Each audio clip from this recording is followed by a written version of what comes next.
We are facing Sire. She claims our guy is a decent person, but she just can't keep dating a nobody with no future. She is at that age where she has to think about marriage. She wants her womb to start working. Our poor guy hesitates. He is completely speechless. Then she starts tearing him apart.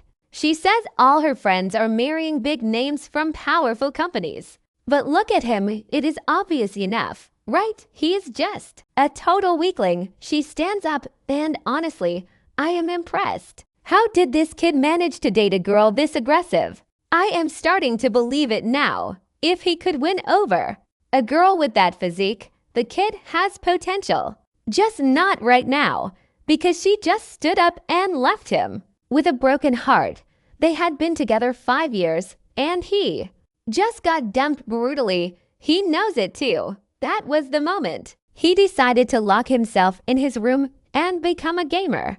The game is called Pangari. It became popular 5 years ago, but it is so hard that no one has ever beaten it. The player count just keeps dropping. This pile of cursed pixels fuels frustration with every betrayal, being hunted, and attacked by absurd monsters. And the thing that drives everyone crazy is that when you die, everything evaporates. There are no save points here. It is just like real life. Our guy once owned 8 out of the 13 rarest items in the game, but then he died and lost everything. Still, when your character dies, you get soul points based on your achievements, and he just received 1,600,000 points. He is totally shocked. Obviously, the unique items he had were worth a fortune. Usually, he plays it safe, spending a little bit here, a little bit there, but because she wanted to fill that womb and dumped him, he loses his mind. He decides to throw all 1,600,000 points at once into a single character. Let us go. Light flashes everywhere. Congratulations, you have satisfied the singularity condition. You have been invited to Pangaea. And then the classic panic reaction kicks in. The kid is trembling uncontrollably. A voice says that the world he created will burn in hellfire, so that is it. He is done for.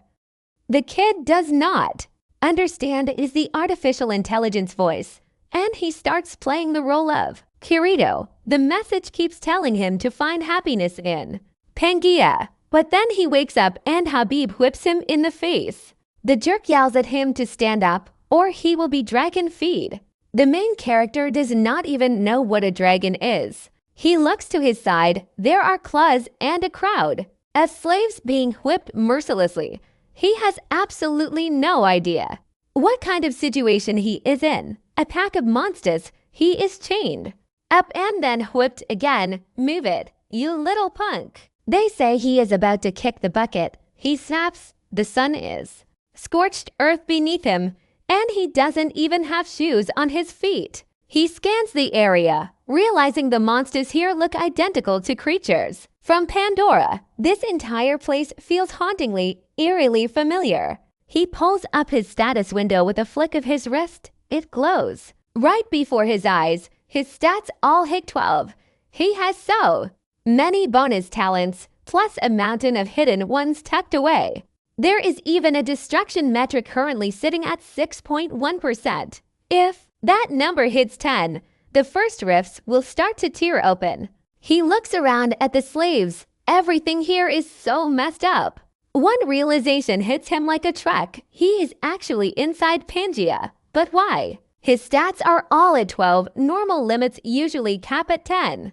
Reaching even a single 10 is considered super rare in this world. His stats blew past that threshold, and on top of that, he holds 13 hidden attributes: Void Affinity, Weapon Mastery, Demon Resistance, and a dozen more before he can even process the shock. The ground begins to tremble violently. Habib looks ahead, sweating cold. Way out on the horizon, a horde of creatures is stampeding toward them. He spots a girl, just a silhouette, riding on the back of one. Is that some kind of goth princess coming to hunt him down? Then it hits him. The male lead recognizes her, the snake princess. The main quest immediately triggers. Survive. the reward changes based on his results. Legless must be on the other side because a rain of arrows just comes down on the group, tearing through the crowd. Habib and his crew are getting wiped out, but our lead just stands there, face cold, calculating his secret steel heart attribute, a link attribute that only appears once all physical stats hit their maximum cap. Wait, Habib's own men are turning on each other. It is basically a civil war. It feels like we are in a literal war zone. Oh boy isn't ready to meet his maker yet. A guy lunges, trying to stab him in the back. He grabs the hilt of the guy's sword, spins a flash of light, and slashes him down. First kill on the server. He gains combat energy. With the swordsman talent activated, the guys in baggy pants swarm him. He glances sideways, and look at that. Ender Test shows up to throw a spear, but he cuts the spear and the guy in half. He catches the shaft in midair and impels it right through the next target. Sparta style, he realizes he can handle any weapon like a total expert. Another guy charges, but he dodges, watching every single movement of the blade. He slides his own steel underneath. He controls it perfectly, redirects the attack, and sees the opening straight to the chest. He strikes vertically along that line and drops him. He steals an axe from a disarmed fighter and splits him in two. That is the rage of a guy who just got dumped. Habib's gang is completely stunned. Habib's entire gang is absolutely stunned, totally caught off guard. How are they supposed to handle this guy? They really can't. They will never have his kind of raw rage. If dumped, those guys just beat their ex and move on. Not him. Our hero has hands so insanely skilled, he picks up weapons faster than anyone else. He has already mastered spears and swords to level 6, and here is the kicker. The cap is 10, and he is already at 6. That is just broken.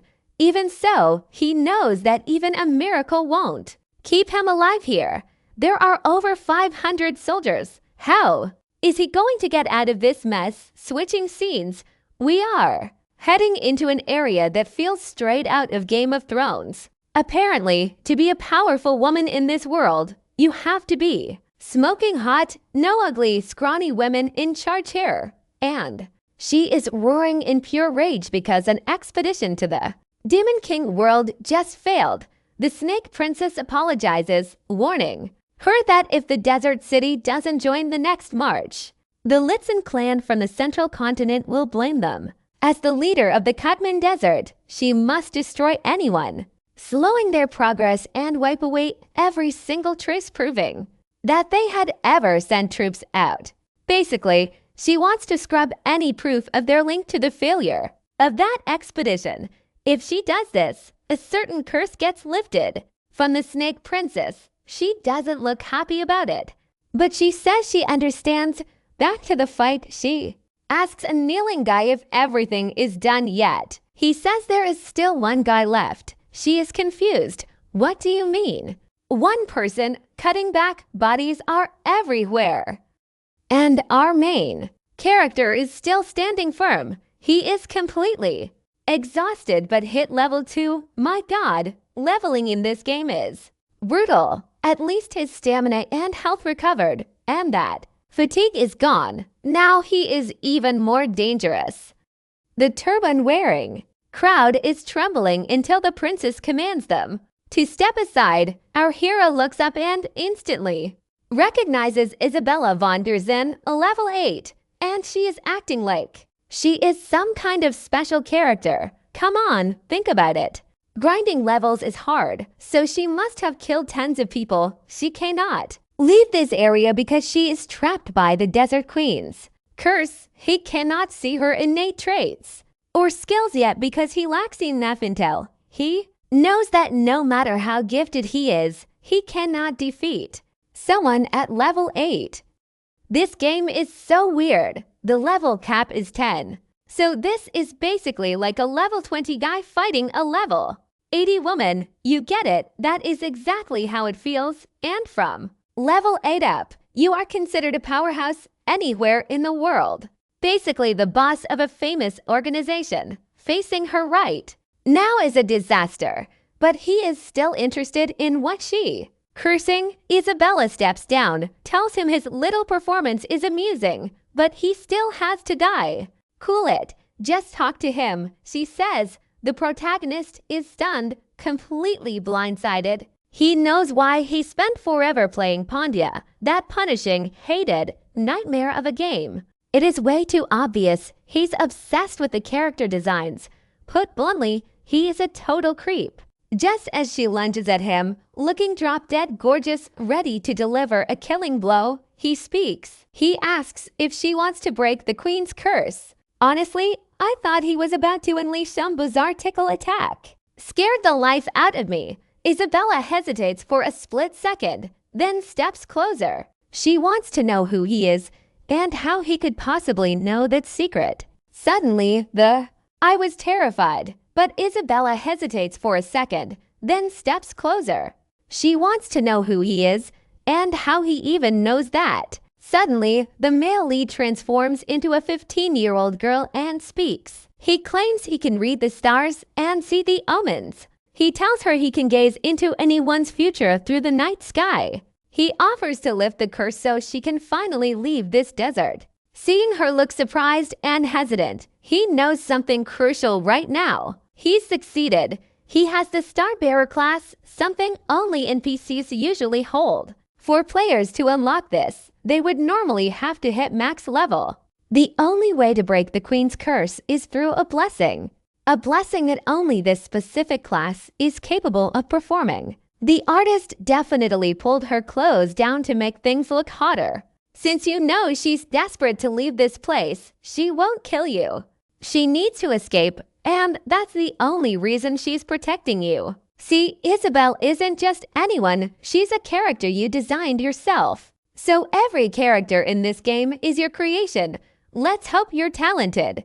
You tell her she was a character you left out because of a bad choice. A curse, something you pick to farm more in an area, but it traps you. You realize now just how bad that mistake was, didn't you?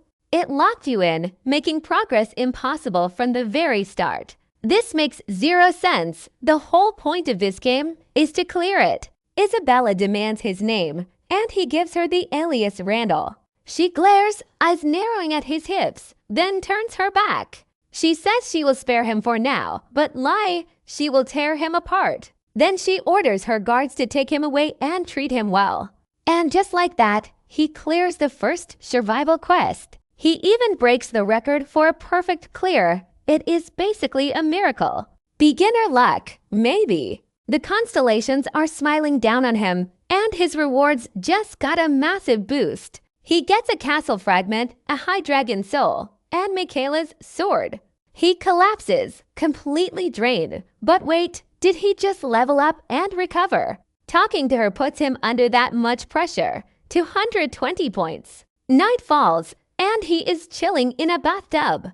What is going on? They are actually taking such good care of him. This life is honestly a little too easy. Now, thanks to that high dragon soul, he can finally summon creatures. A level 5 dragon, and he's actually controlling it. He knows how notorious this item is, with drop rates rare as hen's teeth. Plus, he snagged Michaela's sword, but that shard of broken scale. He doesn't recognize it. Suddenly, the door swings open. A group of maids enters, towels in hand, asking if he wants a bath. He tells them feet only, maybe a calf massage too. But then, he starts to feel like this is some kind of test. Look at those toes, spread wide like that. They're long and spindly, almost like fingers. These are Isabella's maids. They're all fully grown, and if he shows any reaction, they'll get suspicious. Suspicious of what? Oh no, his Star Bearer class has 0 physical desires. That's the lie he's sticking to, so he has to stay dead calm. Honestly, if I were in his shoes, I'd be done for. It would be game over for me. He holds his composure. He pulls up the system interface just to block those women out. Then he checks the Panja crack, level 7.66 already. He looks at the quest leaderboard. He's sitting at the top with 220 points. But there's this guy Grazia with 95 points, clearly no amateur. He looks pretty annoyed when the girl calls him the star bearer. He's busy thinking about Grazia and that mint chocolate lovers guild. He thought they'd quit since they vanished, but it seems they all got dumped into this game instead. Since he's ranked as a survivor, he has the logout option. But watch out, if he logs out, his character stays vulnerable. So he snaps at them, "Get out, you big-chested girls. I need to communicate with the stars. I've got work to do." The girl doesn't really get it, but she listens anyway. The door clicks shut. He lets out a massive sigh. At least that lame excuse worked. He's desperate to bail. He frantically mashes the logout button, manipulating the system panel. The scene shifts back to his room and, oh my god, he is seriously toast. The whole city is swallowed by flames. Right, as if things were ever going to be that easy. Poor guy thought he was heading back to a peaceful life. But no, everyone is running wild, emergency alarms screaming everywhere. He looks out, and right there on the balcony is a monster. It's shrieking at him through the window. He's instantly wondering how a panda monster made it to Earth. Then, wow, another small yellow stone tumbles out of his pocket. Could he be turning into a monster in the real world too? Nothing beats the thought of humiliating that soulless jerk. She'd want to bear children for our guy. But let's be real. That is never going to happen. He starts piecing together everything from the game, his mind racing. Did he just fall asleep and dream all this up? Is he finally waking? He covers his face, muttering, "Man, I have truly lost my mind. Imagining I got sucked into a web novel? That sounds insane." Hey guys, I don't know if you caught this, but look outside. There is a massive insect crawling around. Clearly, something is very wrong. That is when he spots a small yellow pebble sitting right there. Beside a pouch, he wonders if he ever owned anything like this. He stuffs it away and decides to check on the game's status. The very thing that, sadly, does not even exist anymore. Our male lead catches the crowd whispering about these monsters. Watching everyone panic about the beasts.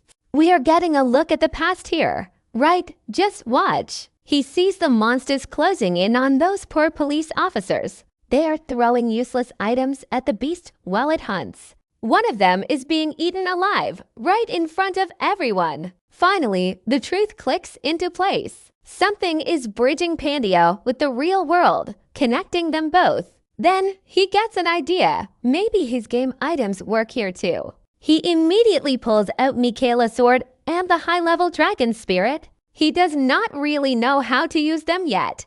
The system only shows a toggle to turn it on and off. 24 hours left. Good luck to everyone caught in this. An angel appears and the fragment's timer begins its countdown. Out on the streets, people are falling into an eternal sleep. A mother runs up, screaming, "Please, someone save my daughter." The poor girl lies in her arms, whispering, "Mom, where is Dad?" "Don't worry. He's coming. Just look up. You are headed straight down." I honestly thought he was about to swoop in and save her. But no, she just gets crushed right there. A young girl with short hair rushes over to check the scene.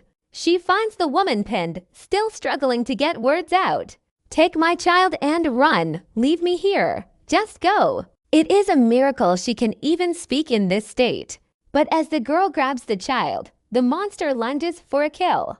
There is no way our lead just stands by and watches this. He arrives on the scene with a perfect, clean strike. Look at that form, cutting through everything with such style. Wait, does his appearance look like his game avatar now? The girl gasps, breathing a sigh of relief. Who is this guy? It is not over yet, as another beast lunges from behind. His killing intent flares up. Wait, look at his dragon. It just swallowed the beast whole and stands still like nothing happened.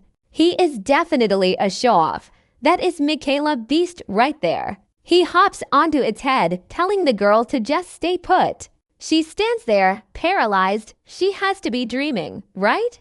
But something's wrong. The little girl slips from her arms to look at her mother. Her mother, crushed on the ground. The young woman can only stare. She watches him, the main character, just carving through everything in his path. It's a classic setup, monsters suddenly appearing in Korea, spreading across the whole planet, trying to wipe out civilization. But with them, a few heroes show up too. A giant tosses his sword aside, shouting for everyone to calm down. He says they're here to save everyone, which is typical. Yeah, right? Not every hero is actually a good guy. Take this one, for instance. He's lounging in a living room somewhere, cursing them all out, calling them idiots for wasting his golden scales. See, it's confirmed now. Over time, the two worlds are going to fuse together completely. And in the chaotic era coming up, it's going to be a total struggle for survival. Those fragments represent raw power, and everyone's scrambling to get them. Everyone's fighting to see who the real main character actually is. He's just curious about the crazy brat sitting at number 1. 220 points. Who is this guy? He wonders if it's fandom, that mysterious, nameless player. Nobody's seen his face, but he keeps shattering every record out there. He was the first to launch an expedition with the non-player characters. Even though that ended in a total disaster, that guy is definitely top of the list. In Pandia, even if your looks and gear is set, your core stats stay. Your talents carry over to the next character you build. He knows exactly how that bastard racked up such a massive score. It's all about spending that 1.6 million point jackpot. He snatched up those 3 glitch stats, and now the main character's soaking in a tub. He's thinking it over. The situation is pretty clear to him now. With his old character, he pushed the game to its absolute limit. He caused the deaths of countless non-player characters, along with a string of betrayals. But now something has shifted. It's highly likely other players are here too. This is no joke. The game has a global ranking system, after all. You don't need to be Sherlock Holmes to figure that one out. Sorry, but he knows for sure Pandia is a brutal, cutthroat world. Even the computer-controlled characters are out to rob you blind. He knows he's going to be a target. And here is the real kicker. He has to keep everything safe across to completely different worlds. The only real choice left. He has to get strong and fast. He opens a portal. The snake woman asks if he's done talking to the stars. He tells her he's just here to keep a promise, but with one condition. She gets it, ordering those fat guys to clear out of the room. Then he tells Isabella to take him to the holy ground. This is serious enough that she thinks he's lost his mind. But he knows his second job promotion quest is waiting right there. So he lies, claiming a star is calling him to that spot. It looks like he's really playing this game. He's playing everyone. That girl is terrifyingly fast. Look at her. She just cleared the next room. The floor is slick with blood and bodies. The male lead is stunned. It took her only minutes to wipe out the entire guard unit, hours ago. When he asked to visit the sacred grounds, she called him insane. He kept rambling about a star, and she really wanted to know why.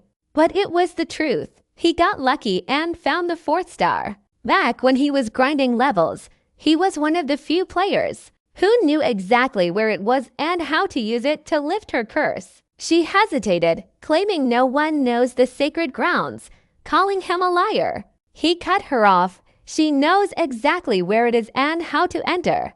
It should be easy for her. Wait, if he created her in the game. Does that make her like his daughter? No, let us not talk about that. Forget it. What is he even thinking? He needs to clear those thoughts. He is talking to his creation now, a woman who is completely independent. She warns him this sacred place feels surprisingly evil. The system pings he has entered, and rewards depend on his exploration. Yikes, his level is way too low for this area. Level 8. Just how high of a level do you need to get in here? Hold on, isn't this where you get a second profession? A second job this late in the game, he's tanking the poison damage. Thanks to his massive magic resistance, and wow, this frame. She looks absolutely incredible. Someone nerf her stats already.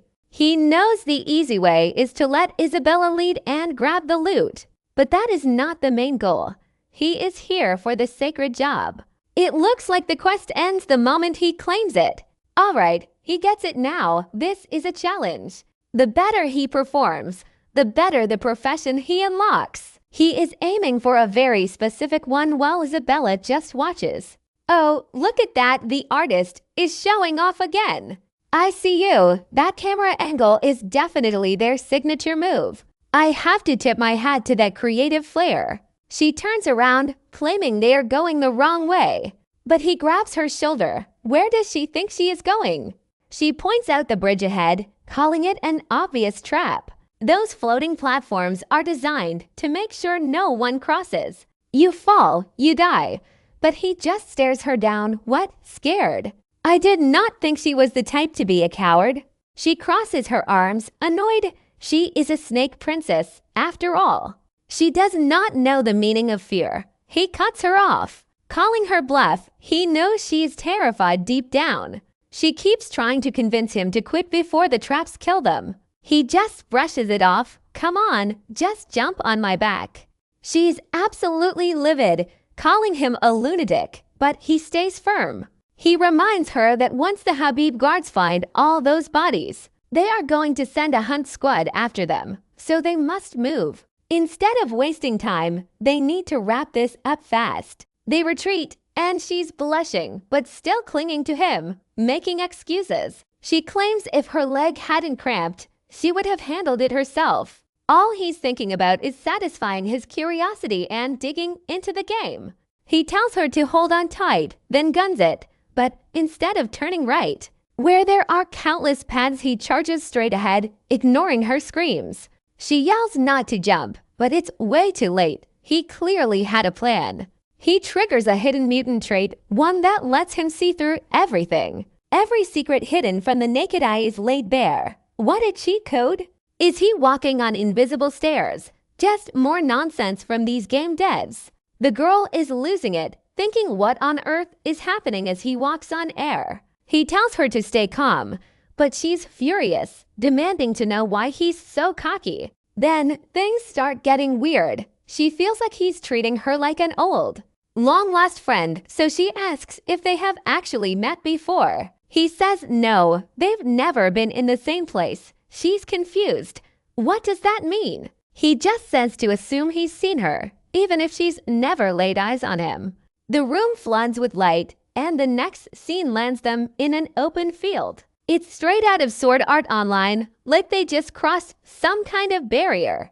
You know the type, where you only see what's inside after you step through. He starts wondering if his memory is off when a glowing red eye appears. Deep among the rocks, wait, those rocks are actually standing up. They've got burning red eyes and an energy core pulsing right in their chests. He recognizes these area guardians as golems, and judging by their massive size, they're at least high level. One direct hit and he's dead, so it's time. For her to step up, he tells her to go, but she fires back, asking about her leg. It's fine now, right? He barely finished the sentence before a golem lunges, swinging a fist, and here is where it gets crazy, like straight out of One Punch Man. She flashes a wild, arrogant grin, just like Captain Levi, raising her hand. She doesn't just cut, she tears through everything. She swings a massive blade, obliterating everything in sight. She's leaping from rock to rock,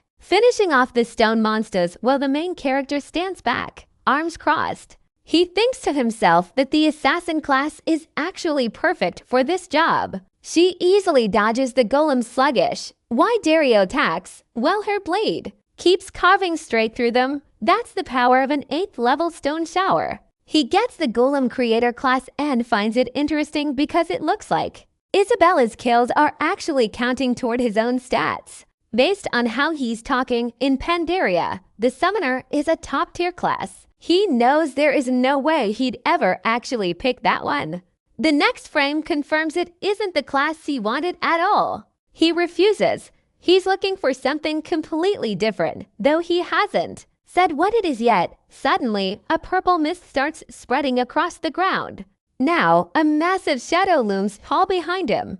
The ancient king, the master of the mountain, is emerging. It's connecting to his title, and the nameless one is showing some real hostility. He is locked in as the nameless star, and he is feeling pretty hostile. The main character is hyped up, ready to take on the intruders. That scumbag finally shows up, the guardian of the stars, Remood. See, all he really wanted was to hunt down a giant serpent. The mission suggests level 10. Suddenly, a crushing pressure hits him. He wonders if this is what it feels like when a god descends. The girl panics, calling him crazy for thinking they could take this guardian. The idiot just brushes it off, claiming the beast won't bite. Then it happens. The giant snake lunges right at her face. It flicks its tongue, leaving the guy totally confused by the aggression. Theoretically, this creature is supposed to be friendly, right? But then the boss speaks, "Challengers, defeat me and prove your worth." She is terrified, screaming that she never came here to kill anyone. The snake snaps back, reminding her she just slaughtered the guards. She clearly already crossed that line, no turning back now. The serpent swings its tail, and she bolts, shouting she's not here for it. She only came because this guy dragged her along. The MC stands frozen. Last time he cleared this place, he never had to kill Remood. Something is seriously wrong with his memories of this dungeon. He knows Remood is a massive creature, fueled by starlight spirits. Back when he was a transcendent player, he breezed through here. At level 10, Remood was tame, guiding him straight to the stars. He must have been qualified enough back then to earn that respect. But now, basically, if you are weaker than this beast, you're toast. And he's in trouble. The snake girl is getting hammered from every side. She can't react. The dungeon's poison is making her limbs heavy as lead. Trusting him and following him here was a massive, stupid mistake. The creature winds up for a massive sweep to finish her off. But suddenly, he shouts a command for the monster to stop. He calls it Dramus. The serpent freezes, turning to look at him. It demands to know how this little brat knows its real name. The main character claims the master, Winham, has finally returned. The giant snake asks if he really is the legendary Winham. Then it starts laughing, a screeching, hideous sound only a snake can make. It sounds like it's about to unhinge its jaw and swallow them whole. It mocks the idiot, saying he's not even fit to touch the stars. He is weaker than its weakest golem, yet he dares to pose. It rages, telling the brat that the name Winham is sacred. That name belongs to a hero, a transcendent being, its true master. Because he failed such a simple quest, he's earned nothing but death. It is loud, arrogant, and clearly ready to end this charade. But get this, the main character doesn't even flinch. He orders Dramus to honor the ancient contract they once forged. The monster stops dead in its tracks as the others keep attacking. It demands to know how he could possibly know about that pact. It shouldn't be possible, yet here they are. AI finally gets it. The main character explains why the contract keeps the guardian star spirits. True name a secret. Only the new master gets to know it. Once that contract is sealed, the guardian spirit has to obey. And not a single clause allows that name to leak out to anyone else. If they spill it, that contract breaker is looking at a lethal curse. Total destruction. But the main character has a massive edge here. He knows exactly how this game works. Since he is in a completely different body right now, that curse can't touch him at all. The boss demands he hurry up and spit it out. Just what is the creature standing before it? The main character fires back. If you really want to know who I am, let the stars guide me. I will prove it. Remus is certain he is lying, because that star trial is ruthless. You get anywhere near it, and you're getting burned alive in that pure, holy flame.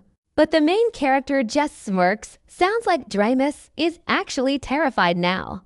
This trial is about to prove he is the real master. The monster lets out a mocking laugh, as if it would ever be tamed by some weakling who could die from a single bite. Fine, have it your way. It will let the brat get incinerated by the eternal flames. Just follow it for a bit, Isabella asks if that's where the star is hidden. The main character nods right there, on the altar, inside that skull. She wonders if that skull really is the star. He explains the truth.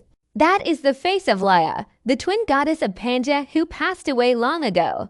Her body was carved into 32 pieces, scattered across the entire continent. Each fragment is called a star, and they are the catalysts for overwhelming power. For all the players out there, with the giant skeleton in hand and flames swirling around him, Isabella watches from a distance, worried if this crazy plan will actually work. Ramus laughs, warning him again, just get near that star, and the fire will swallow you whole. You've clearly been rejected, and now you are as good as dead. But the main character is still in there, getting annoyed. Doesn't that jerk trust him at all? Here is the secret. The star only rejects a player under one specific condition. Even without killing Ramus, he passed in a way the beast actually had to accept. So there shouldn't be any problem at all. The real question is far more important. Will he get the class he actually wants? The system has a very specific rule here. If you claim a class from a star before having any other, you get to choose your path. And he is asking for the void. Wait, the skull is analyzing all his talents right now. Master of Dexterity, Beast Lord, Golden Blessing, Mutation. Because he has faced total destruction, he is getting an explosive light. Little meteor of Mono's being converted into star energy. He's gaining star-piercing skills and the star's own blessing. Every single stat goes up by 5. And he'll get even more as he collects more stars. And just like that, it looks like he finally got exactly what he was after. Which class will he pick? He's actually asking for the Void class. Wait, the skull is reviewing all his talents. Master of Dexterity, Beast Lord, Golden Blessing, Mutated, because he has faced total destruction before. He gets Explosive Light, Small Rock, and Mana Break. Everything is converting into star energy. Why him? He unlocks piercing star skills and the blessing of the stars. All stats up by 5, and they will climb even higher as he collects stars. Looks like that is exactly what he needed. The boy stands tall, officially claiming the title of inheritor. Isabella watches, stunned. She is completely bewildered. Wait, the skull, where did it go? It is gone. He turns to her then, asking what she plans for her life after this curse breaks. Isabella admits she wants to flee this desert, desperate to find a hidden truth. She is searching for a bloodline belonging to the Duyeon clan, but he has other plans.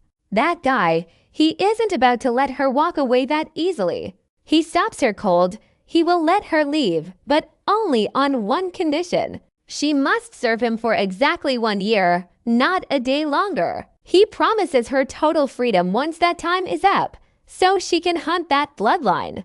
Isabella freezes. It hits her instantly. She is still just a slave. It feels exactly like her time under the Desert Queen. Nothing has changed at all. He places a hand on her shoulder, calm, insisting he is not that cruel queen.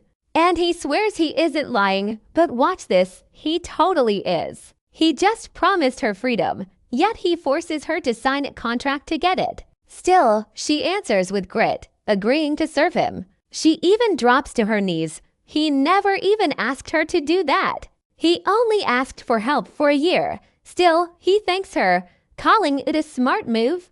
Now, here is where things get interesting. Keep in mind who he really is. That giant snake is sweating bullets. It just realized who he is. It is Winham. The guy is actually the dreaded Winham. The main character coldly orders her to bow her head.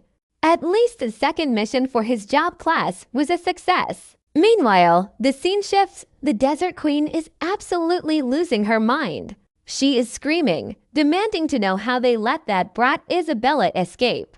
The queen immediately orders the Habib clan to hunt them down. They need to capture those two right now. High above, under a clear blue sky, things feel peaceful, but it is just a facade. Someone is asking if Jiandon is actually the legendary Phantom. A player remarks that if you ignore the main quest, hitting those scores is impossible. Unless, of course, it is that kid, The 5-year veteran has finally appeared, and he is about to cause some massive chaos. Who are these twins anyway? They are desperate to contact the kid before anyone else gets to him. Ekin says she has been searching for him for years, but never found a trace. The other guy thinks maybe Phantom wasn't playing the real game until now. But he is here now. There has to be a way to track him down. If he just entered, he must be clearing the starting missions, like the second one. This is their best shot. The blonde guy proposes a dirty trick. It is called fishing, a classic trap. You list a rare item for sale, something most people don't even know the value of. Then you plant a tracking spell on the item. Once someone buys it, you can locate them, and then you take them out. Essentially, it is hunting players through the auction house. The brothers think it is wild to imagine someone like Phantom falling for this. But the blonde guy is shaking, warning them that he might just bite. That kid loves a gamble. He makes fast, reckless calls the second he sees a bargain. No doubt he'll buy it thinking no challenge is too tough for him. That is exactly when they'll strike, kidnapping him into their guild. So that is the whole game, everything they did just to rope him in. They really want him on their side. The top players are going to lose it. The game leaderboard just updated, and for the second mission, our main character has already racked up 230 points. Meanwhile, someone just got locked out of the auction house because of him. Damn it, how did Den pull off 230 points? What kind of broken class is he running to farm that much? I might lose my auction access for a while, but it's fine if I just keep wiping out other players. Nobody will be able to catch me. Exactly. That is the Sin King for you. Back to our guy and his girl now. Both of them are riding on that giant serpent. The side quest to explore the temple is finished, and he earns an epic raid teleportation book. That is a massive score. The catch, it needs a 30-second chant and only works once, every single day. Isabella is totally bewildered. Then the main character gains enough experience to level up. If the current level cap is 10, he is at level 3, nearly halfway through the game already. His stats, sky high, 36 in everything, plus 5. The true marks of a main character, and he still thinks he is leveling up slowly. In his mind, the more natural talent you have, the more experience you need, but it also makes him a level 3 player who is way stronger than the average guy. So it's no big deal, especially since he already knows about an item reward from the main quest, a super rare piece. At this level called the Shadow Cloak, it grants him invisibility. But just then, Dremud's expression suddenly shifts. He senses the Habib swarm incoming and warns the main character that there's an intruder in the temple. Isabella is certain it's the queen's hunting squad. Now what can they do? The queen won't come herself, but she must have sent a massive force, even with a mountain deity protecting them. They can't possibly deal with all of them. Pure madness. When you fight a beast, defeating it feels impossible. It's divine and immortal, but the moment it's an ally, it can't even kill 5. Habib grunts, but the main character just asks why they have to fight. Suddenly, Isabella has a huge idea. The two of them take off running and leave the giant serpent to handle the mess. As they flee, they hear the Habib swarm screaming. What in the world is that thing? Look at that snake. But the main character says no way, the entire army has arrived. Maybe it's just the fastest vanguard moving in, so they'll use that opening to slip away. Isabella thinks ditching the snake feels wrong, but he says that creature is bound to that place anyway. Besides, it can't leave the temple. What he really needs is to reach the portal. Now that he has finally broken Isabella's curse, they're safe at the desert's edge. Suddenly, he stops dead in his tracks. A heavy look crosses his face. The gate takes time to activate. That is the real problem right now. Isabella looks anxious as she walks past him. He adds a sharp warning. They will escape this desert, sure, but waiting for the gate is dangerous. She asks how long it will take. He says they have to wait until noon. And the worst part, they are trapped in the middle of this barren wasteland. Where are they supposed to hide? Behind that tiny pillar over there. They can only hope Remus stalls long enough to buy them some safety. During the wait, he claims he is going to try to commune with the stars. But that is just a poor excuse. He is hiding his true intentions. He needs to log out and check the situation back in the real world. He asks if he can actually trust her. She draws her sword and nods. Of course he can. He trusts her, hits the exit, and logs out successfully. But the game warns him to be careful when using the auction house. He wakes up in bed, the feeling of the body swap still lingering. Strange, he grabs his phone, checking for any new monster alerts or disasters. Nothing. It seems Pandia and the real world are slowly blending together. The downside, there is still so much he does not understand yet. New monsters will be appearing soon, and he needs to be ready. But his biggest headache right now is dealing with other players. He has to return to the game constantly to gather vital information. Suddenly, a message pops up. Someone is asking about him, calling him Appa. He realizes it is Kim Seo-rod, another unwanted gap in his schedule. He tells her not to bother him, saying he already bought food and clothes. She is acting so weird. It is honestly a little confusing to him. She says that before, he was flirting with her constantly, acting like some rich playboy type. Where did that attitude go? It seems the guy he replaced was lying. He demands they talk in person. After she asks why, he just brushes it off, saying there is nothing to do. He has a friend to talk to, so he hangs up. She is furious. The only reason she called was to squeeze gifts out of him. She thought he was a total loser, but at least he used to listen. She should have stuck around longer, just to milk him for more. Whatever, he is broke now anyway, so it does not even matter. Another guy shows up and she greets him warmly. She smiles, saying she thought she would have to wait a long time. He asks why she called so urgently. He tells him to sit down. Maybe it is just because they have not met in a few days. But he looks different, more muscular, more defined than before. He is cold, telling her to speak up, or he is leaving right now. She clicks her tongue in annoyance. He is acting so arrogant lately. Nothing like the guy she used to know. But she says some things never change, like how he showed up instantly. That is what she always liked about him. And now she regrets everything. Wondering if he missed her, the male lead doesn't even bother listening. His eyes stay glued to the sign, 1 drink order per person. He is beyond annoyed. She called him here but ordered absolutely nothing. He stands up cold. Are you done talking? I am heading out. She is flustered. Wait, are you even listening to me? I said I missed you. Why don't we just get back together? He just scoffs. No, really, does your new boyfriend know about this? If you love playing games with multiple guys, at least wipe your social media. He definitely saw something he shouldn't have, though we didn't see it. He just walks straight out, ignoring her desperate pleas for him to stay. In his head, he knows the old him would have been shattered. But today, he feels totally calm, steady, and sharp as a razor. Is his progress in the game starting to change his real-life mindset?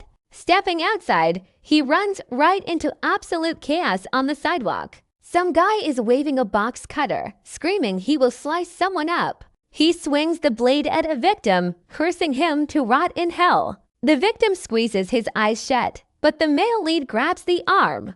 It turns out the attacker is savagely beating a young office girl. She is being hit so hard her hair is literally being ripped out. The male lead shouts for the idiot to cut the act and stop. The thug yells back, but with one crushing squeeze, he starts to whine. His wrist feels like it is snapping in two. The pain is real. The male lead realizes he is not even using a fraction of strength. Honestly, he could probably crush the guy's hand to dust if he wanted. He tosses the punk aside like a bag of trash without a second thought. The girl stands there shaking. Thank you. I do not know how to repay you. He is just rooted to the spot, lost in his own deep thoughts. Now pay attention, this next part is where the pieces click together. He stares her down, finally realizing who she is, the girl he just saved. She asks what is wrong, and he brushes it off. It's nothing. You just reminded me of someone I used to know. That is all. In the middle of the haze, the divorced uncle slams a hand on his back. But look at that aura. The guy does not even flinch. He takes the hit like it is nothing, then slams the ankle into the pavement. The office girl looks intrigued. Everyone in this story is totally unhinged. She blurts it out. Wow, he's actually incredibly strong. The male lead feels pretty smug right now. He is a total monster. Police show up to drag the thug away, but they grab our guy too. He did just slam a citizen into the sidewalk after all, right? He thinks to himself, what is this? Some kind of video game. And that is exactly what the officers are saying. Excessive force. Damn, they think this kid is completely out of control. The police demand he come with them to the station immediately. This is excessive violence. Damn it, this kid is losing all control. The police step in, telling him he has to come with them. The cop glares down at him. Just get moving, kid. What's it gonna be? Then a calm voice cuts through. Hold on, I'm Kim Hannah. I'm a reporter. Instead of harassing this innocent kid, how about you talk to me? I'm the real victim here. Unless you want this whole thing plastered on the news. The cops back down fast. They're not looking for that kind of spotlight today. Plus, people nearby recognize her as the woman who saved the kid earlier. She's the center of attention now, and the whole crowd is clearly on her side. Uncle Joseph finally gives in. All right, fine, just forget about it and let him go. Hannah turns back to the boy, thanking him for everything he just did. He brushes it off, but then she slides him a card with her number. She tells him she's tracking these heroes arriving from other dimensions. He thinks to himself, yeah, she's definitely talking about players. Weird thing is, no AI ever mentioned anything about a Panja invasion. Maybe a cross-dimensional threat sounds more believable than a game system taking over. Just as she asks for his info, that other girl rushes over, clinging to his arm. She's frantic. Are you okay? Hannah just smiles. Is this your girlfriend? He pushes her away, not a chance. And look, I don't have a business card for you. Hannah asks for his digits, and he shrugs, sure, just hand over your phone. His ex-girlfriend is standing right there, seething. She's watching the whole thing. Damn it, she thinks he's giving his number to some girl right in front of me. She starts losing it. Hannah looks amused. Hyunmin, such a pretty name. We should grab coffee or dinner sometime. Yeah, he just nods, sure. Why not? The ex is going nuclear now. How dare he? That punk is a nobody. She looks ready to explode, but he just walks away as the bus finally pulls up. Hannah walks through the city. And honestly, why is the animation so weirdly detailed? A coworker calls out, hey boss lady, enjoying your weekend. She tells them to cut it out. Her name's Kim Hannah, nothing more. They ignore her anyway. The director's got a new job for you. An interview with someone named Gracha. She freezes, that hero who saved the Americans. Why would they send me to talk to someone that famous? Her contact shrugs, no idea. But this hero specifically requested you.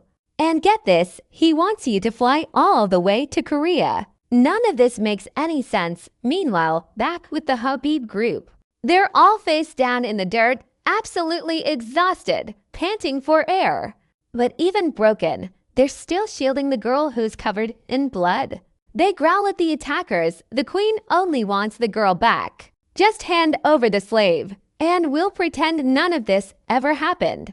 But she refuses. She never believes a single word they say. They rush her, screaming that this cursed girl needs to die right now. Their act of pretending to be heroes, it doesn't even last a second. But just then, the tables are about to turn in a big way. They demand the slave girl, saying they will pretend nothing happened. She says she will never trust them, not for a second. They charge at her, shouting that this cursed girl needs to die. Their little act does not even last a second. A massive dimensional gate rips open, bathing everything in blinding light. The rift tears through reality just as Isabella starts shaking in fear. Her tiny arms tremble, but then he shows up, our main guy. "Isabella, you held on well," he says. "Just leave this to me. I have already spoken to the stars, and this ends right now." That guy looking like a bowling ball behind them screams for execution. He wants the traitor dead, but the lead just waves him off. "It is time to keep my promise," he says, clenching his fist. He triggers his signature skill, Star Pierce, burning through all his energy. This power boost only lasts 41 seconds, but watch this destruction. Those pathetic thugs are getting absolutely wiped out in a single flash. As he calls for the moment of liberation, she finally sees it. The true power of a star bearer. He looks back at her cold. "Isabella, if you do not want to come with me," he says, "I will not hold you back." He adds, clearly baiting her answer. "I am coming with you," she says, a rare smile crossing her lips. Her curse is finally broken, and he connects to 12 other locations. Past the desert, he picks the central continent, the city of Akana. Welcome to the city of gold. Damn it, more thugs everywhere. This place is crawling with them. So yeah, we are in the Middle East. That is where this game happens. Isabella looks around, honestly impressed. "This place is so luxurious," she says. He just chuckles, naturally. In the city of gold, everything has a price tag attached. Pamela chimes in perfect. She has 300 coins ready to go. He looks at her, laughing. "With that, we can afford one night." She looks confused. "One night? That is completely insane." She insists. "Out in the desert, that much gold buys 10 slaves, easy." He shakes his head. "This city is different. A loaf costs 50. Gold means nothing here. But how on earth is gold cheaper?" The author tried to be smart, but honestly, it makes no sense. "Unless the ground is literally made of solid gold," our hero says. He tells her not to worry. Money is everywhere in this city. She asks what he means. "It is the city of tigers," he says. 3 plates of wheat for 3 tigers. She blushes, totally flustered. She has no idea if this is a real plan or just talk. But he stays cool. "Do not worry, darling. I am incredibly lucky."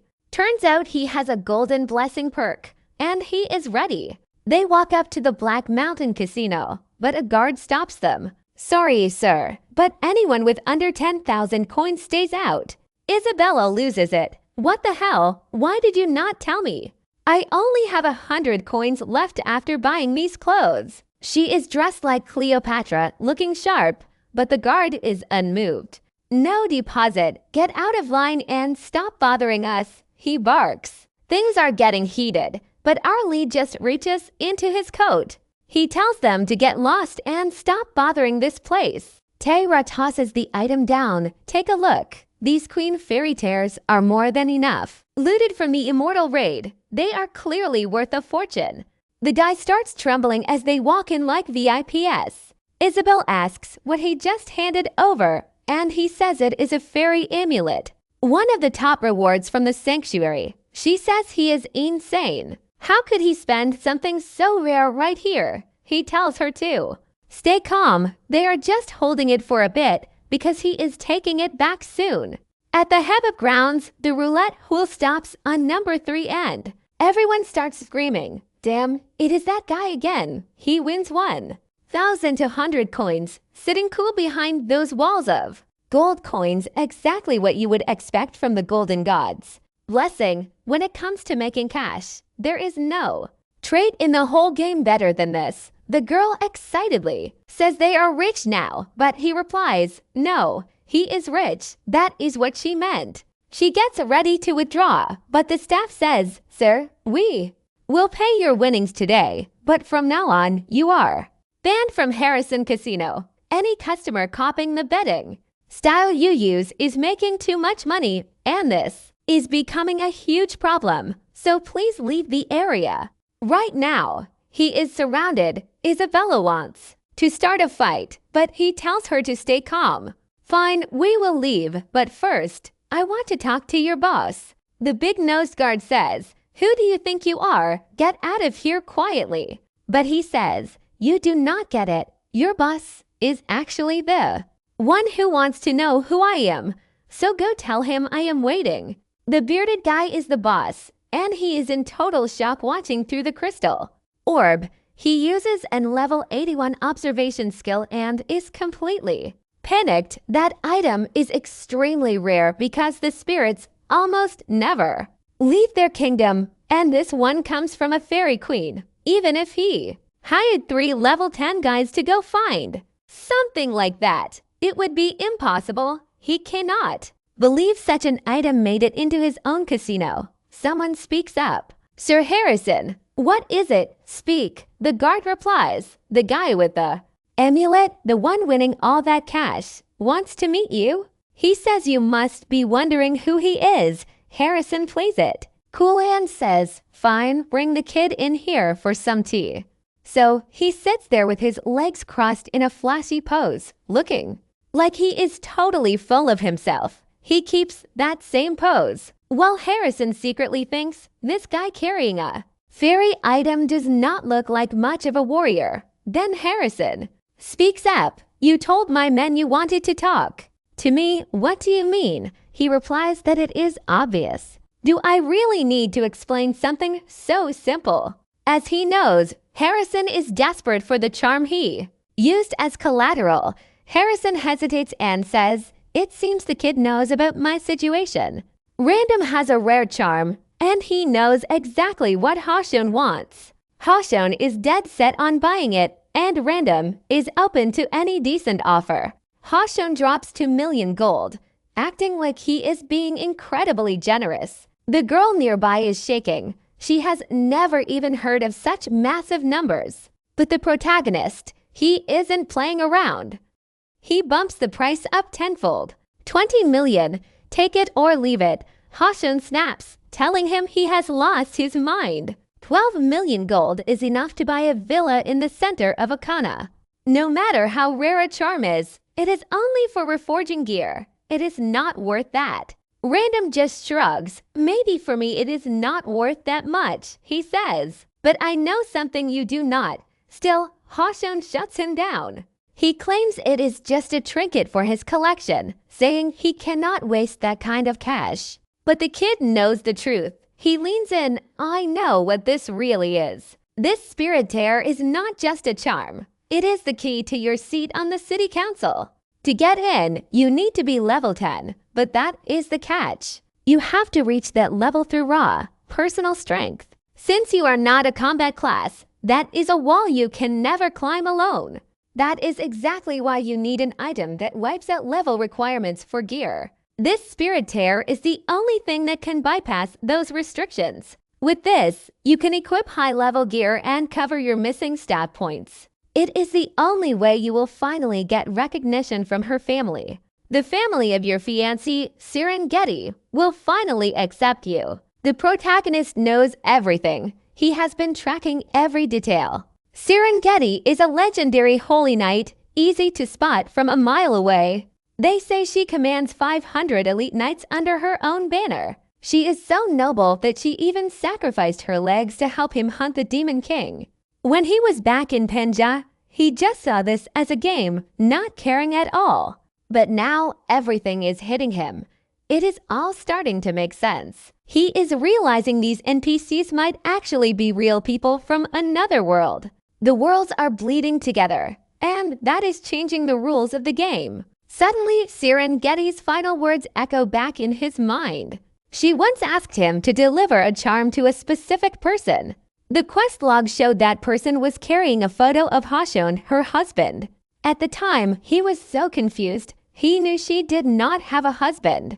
It felt like complete nonsense, but now he is finally connecting the dots. Serengeti never had a husband in the original story script. The only way an NPC like her could change is if another player got to her first. That means Hashon is likely another player, and right now, he is losing his mind. The protagonist is sure of it. Hashon arrived in this world way before him. That makes him the perfect target to squeeze for every bit of info. He needs to know how this place actually works, and Hashon has the answers. Hashon is desperate to know how a kid could possibly know all this. The protagonist gives him a cryptic look. The stars told me everything. Hashon demands to know if he is a star bearer. The protagonist just nods. But he keeps the pressure on. If you do not have 20 million, you had better find a way to pay up, or lose your chance forever. Hudson blinks, totally confused, as he asks what this simple condition is. The kid tells him to spill his guts, tell his whole life story. Only then will he decide if the star powers are worth lending a hand. Hudson just sits there, completely lost. Why would this guy want that? Hearing his life story, meanwhile, our main character is thinking something else. He couldn't care less about Hudson. He just wants the game data.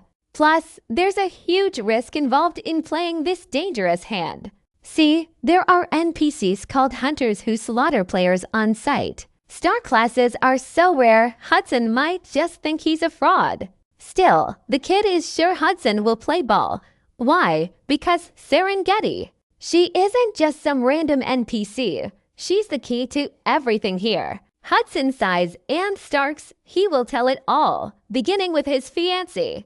Every ambition he ever held was tied directly to her, and her alone. He says Serengeti was a brave knight who joined the Grand Crusade, a trek to the Demon Lord's territory with 8 legendary heroes in tow. The main character freezes. Wait, the crusade where Wynnum met his end. Hudson nods exactly, the man who once led that entire failed expedition. Everything the hero heard suggested internal conflict ruined that mission entirely. But wait, the main character is getting frustrated. Who is telling this story? This rambling history lesson has nothing to do with him right now. He cuts in, asking if Hudson actually knows who those 8 heroes were. Hudson scoffs, of course he knows. Every one of them is a legend. Take Gracia, for instance, the second strongest warrior in the entire realm. And right now, Gracia is watching the news, locked onto our main character. An aide reports that the interview with Kim Hana is finally all set. That Korean woman he wanted to see, though he wonders about the trip. Why bother going all the way to Korea for a simple meeting? It would be easier to bring them here, especially with the monster threats. But Gracia refuses. He has a gut feeling about the guy in the video. He's certain that's the long-lost friend he has been hunting for years. The sky is crystal clear as the main character heads back into town.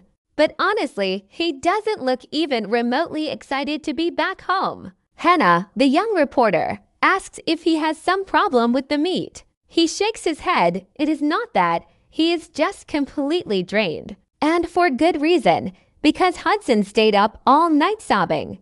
That old man just kept rambling on while the kid suffered. Poor Isabella is standing there looking like she is ready to pass out. The kid tries to stay polite, asking if this fancy place is okay. It looks pretty expensive, and he is worried about the bill piling up.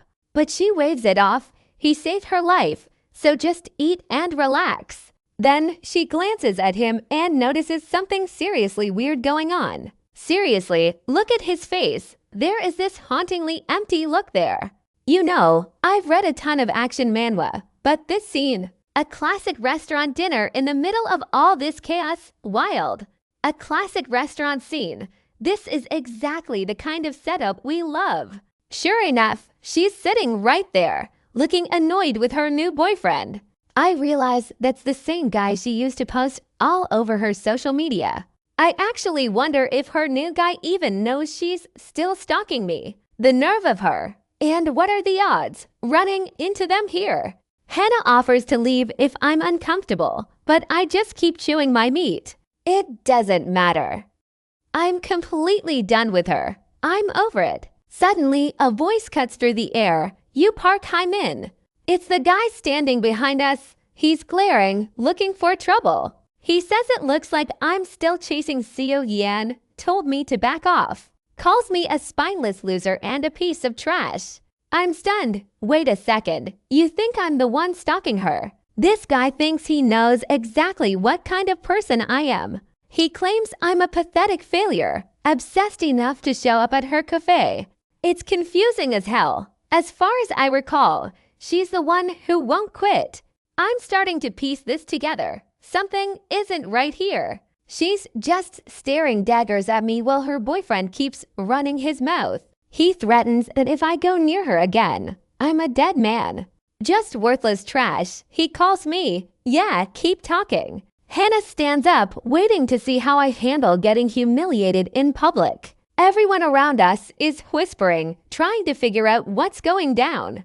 Then this idiot suddenly throws Cass in Hannah's face. He assumes she's just some girl I hired and tries to buy her off me. You have to be kidding me. He actually went there. Before I can even move, Hannah steps up and slaps him hard across the face. She calls him a lunatic. He loses it, telling her to get ready to lose some teeth. He lunges to beat her senseless, acting like he's going to end her. But I just trip his leg and he faceplants onto the floor like a total clown. I tell him to stay down. He isn't exactly a saint in this situation. He starts screaming insults, but I grab his face and shove it back into the ground. He's sprawled out eating dirt. Honestly, talk about a pathetic display. Hannah is fuming, telling me to get up and stop acting like a doormat.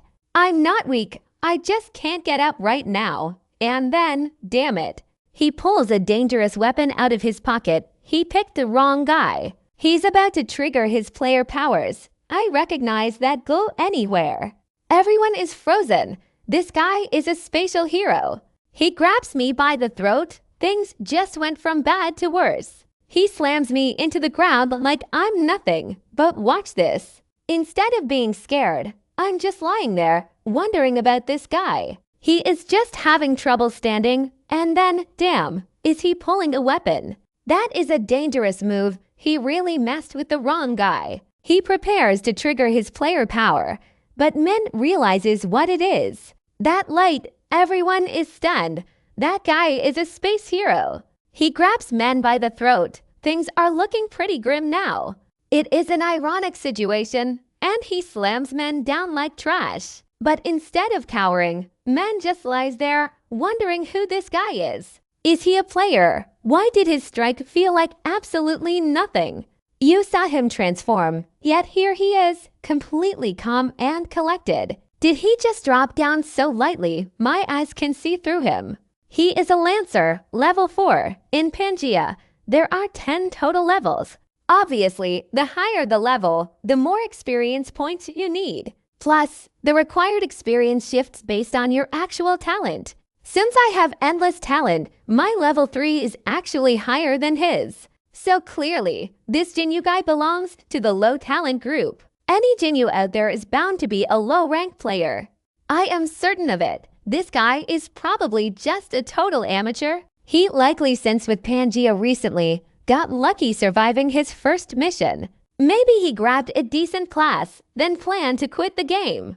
Never look back. I'm sure this guy has zero natural gift. Meanwhile, that girl gasps, "My God, you are so incredibly cool." After clearing out that trash, he turns back and barks a warning. Hippo, or whatever your name is, you are lucky I am sparing you. I am doing it for your boss, but never follow her again. I think to myself, this guy is a complete idiot. He is not just revealing his player status to everyone around. He is burning through his golden scales like it is nothing. Hannah asks nervously, "Are you okay?" He replies, "I am fine." Completely calm, nothing to worry about at all. She tells him they need to call the police immediately, but he does not care. He just says this means nothing. You slapped me first anyway, everything will be just fine. But right in the middle of their talk, an earthquake hits. The ground shakes violently. The ceiling starts to crack wide open. The corrosion of the star. And then, out of nowhere, massive worms emerge from every direction. I cover Hannah's mouth. I tell her to wait, while everyone around us is panicking. Oddly enough, the monsters look menacing, but do not attack. I realize they are one of those rare worms that eat corpses. They just wander around looking for items if you do not attack. The real danger usually will not trigger. Now it is time for that couple to say goodbye, right? The girl hides behind him, urging him, do something, protect us. He plays the hero, sure thing, and pulls out a lightning spear. I warn him not to attack, but it is already too late. That guy blows the worm's head off in a single strike. He looks confused. Wait, I killed it in one hit. Maybe I am much stronger than I ever imagined. Honestly, your life is over, kid. You are getting hyped up. Getting excited over something that is clearly going to kill you. Well, it is game over for you, pal. You are getting hyped over something that will kill you. He is clearly losing his mind with excitement. Why was I so scared? Honestly, I am basically unstoppable. I could take down anything. Meanwhile, the lead yells for Hannah to run as far as she can, but the idiot does the worst thing possible. Red smoke swallows the area whole. Jinwoo is totally lost here. What is blocking his vision? What is even happening right now? Suddenly, a pitch-black demonic hand lunges out of the darkness. When it hits his eye, a cursed demonic eye blooms on his back. It roars, asking who killed its child. An elite Mambutai monster appears. It grabs him from behind. And the worst part, beating this requires a full level 6 team. 20 people, yet the Mambutai is ordering a total slaughter. It invades the kid's mind. Another idiot nearby covers his mouth. He asks what is going on. He can't see a single thing. Of course, Jinwoo lunges forward with a lightning spear. He screams for it to drop dead. Looks like he might finish it. The guy is hallucinating. Blood is spraying everywhere. Wait. The real monster steps out. It hacks off his arm. Then it slashes off both arms. He drops like a sack of bricks. But the main character is still charging up, yelling for it to show itself. Bugs start swarming in. A voice calls out. With a laugh like the Joker, a giant mouth appears. It says nothing bad is happening at all. A human is here. How delicious. Get out of here. The giant mamba is trying to eat the kid. The young girl screams, searching everywhere. Brother, where are you? But deep inside that red smoke, a massive explosion hits. That is our lead switching forms. He is using the moment because the mamba blocked everything out. He has a shot to transform without anyone seeing his true identity. Luckily, he knows this thing's attack patterns by heart. Otherwise, he would have been monster food a long time ago. The beast is confused. It asks how his body can be so average. How could he possibly dodge every single attack? The lead says nothing. He charges again. The mamba grins. It rips something off its head, unleashing a barrage of tentacles. But the lead slices through them easily. He knew that move. Then a spray of blood erupts toward him. He grabs a table just in time. If that stuff touches him, he would be poisoned instantly. The table holds firm. The beast roars. Unbelievable. He actually dodged that too. Something is wrong. The kid has some seriously weird evasion skills. But if he can't touch the monster, what is really going to change? The lead tells it not to worry. Now he is going to drive this straight into its forehead. He activates the elven item to lower level requirements and equips Hermes' boots. And he is not done. He throws on the armor of Michaela too. Michaela gear is fully equipped, and he is ready to use those dragon charms. Everything here was bought at the secret auction. He really wanted to save his fairy tribe tears for later. But there is no way he is dying in this place. Those helmet boots add 3 agility points and a dash skill. The moment it triggers, he vanishes like a bullet. He launches straight at the snake as it lashes out with its tail. It strikes right at his face. You might think he is about to dodge, but he takes a direct hit and gets knocked backward. Yet he does not stop, stopping his foot and rushing back in. The monster cannot even track his movements anymore. He is already right behind it as the giant snake lashes out with tentacles. He parries every single blow until one massive tail strike hits him dead in the chest. "Oh, come on now. I was hyping you up. Don't let it land those hits." But he keeps his cool, triggering a skill from his Michaela set. Wings unfurl wide, and suddenly, he is hovering in midair. The monster is stunned, cursing that this guy has way too many tricks. How is a little mouse like this even wandering around in here? Our main character celebrates, finally forcing the boss into its final phase. He just has to survive this onslaught before climbing even higher. The monster keeps spitting venom, certain nothing can survive that. The whole space is drowning in a burning red glow. The rat should be dead by now, but then a set bonus activates. The heavenly dragon gear and the helmet boots sync up perfectly. Gale Force winds automatically blow everything away, clearing the toxic air. The monster is shaking, wondering if he is really using wind to push back poison. Our lead has already memorized all 4 attack patterns. Think about it. Once you dodge the combos, the beast enters a brief stun state. It is totally immobile for a second, but if it wakes up, it gets brutal. To win this, he has to strike right now. He puts all his strength into one final, decisive blow. The monster begs him to wait just a second, but it is way too late. He drives his blade in deep, and he keeps pushing it further. He growls a warning. He told the beast this would end at its forehead. Just like that, the Mamba is finished, and his contribution rate is a solid 100%. He absorbs 10 scales, and he still has over 47 hours left on the clock. Those shards are clearly the key to using game powers in the real world. You have all probably realized that by now, right? But to be crystal clear, everyone watching sees the smoke finally clear. The system alerts him that the darkness has temporarily receded. Only 9.1% left to go. I mean, in real life, everyone should have seen that coming by now. But to make it perfectly clear, everyone sees the glow. The smoke clears, and the system reports the darkness has retreated. It's down to just 9.1% left now. Panja is collapsing. Hannah is panicked, frantically looking for that kid. She glances to her side, confused, and spots someone standing right there. They're pulling a hooded cloak tight over their head, hiding everything. She realizes it. That's the person who saved her before. Wait, was it you? Were you the one who saved me? But the main character just thinks, good, she's safe. That's all that matters. The stealth cloak kicks in and he vanishes instantly. The smoke clears. She looks around. Where did he go? And then there he is. Wait, what? She's thinking, is that some kind of magic? Hey, Hannah, are you okay? Finally found you. After all this chaos, did you get hurt anywhere? She says no, she's fine, but she spots a little blood on his finger. She asks if he's injured. He says no, it's just monster blood. Must have splattered on him during the fight. It's nothing serious. But Hannah is a reporter, and something isn't adding up here. Kyung, your clothes are totally clean, but your finger is stained with blood. And you were way too calm back there when that guy attacked.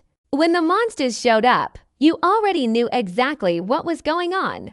The King of Lies just laughs. Me, calm, I didn't even notice. I just did what my brain told me I had to do. That's all. She tells him to be serious. He was way to relax through all of this. She insists, you can't tell me you weren't terrified. He claims he was scared, but he was just trying to keep his cool. But Hannah knows better now. This kid is incredibly suspicious. He's acting like nothing happened, appearing right after her savior vanished. Yeah, it's all coming together now. She's a reporter, remember. You really think you can pull that act on her? How arrogant.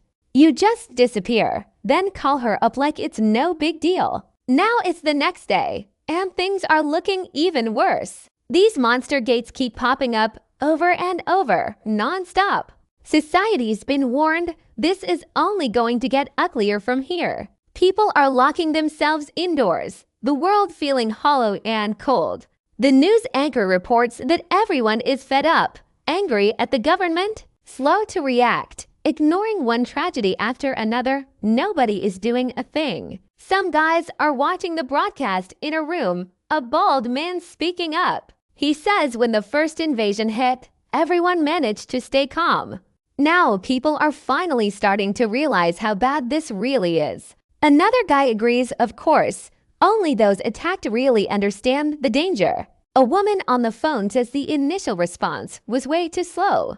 It went against common sense, but now people see the truth. These invasions are going to keep happening. There's no end in sight.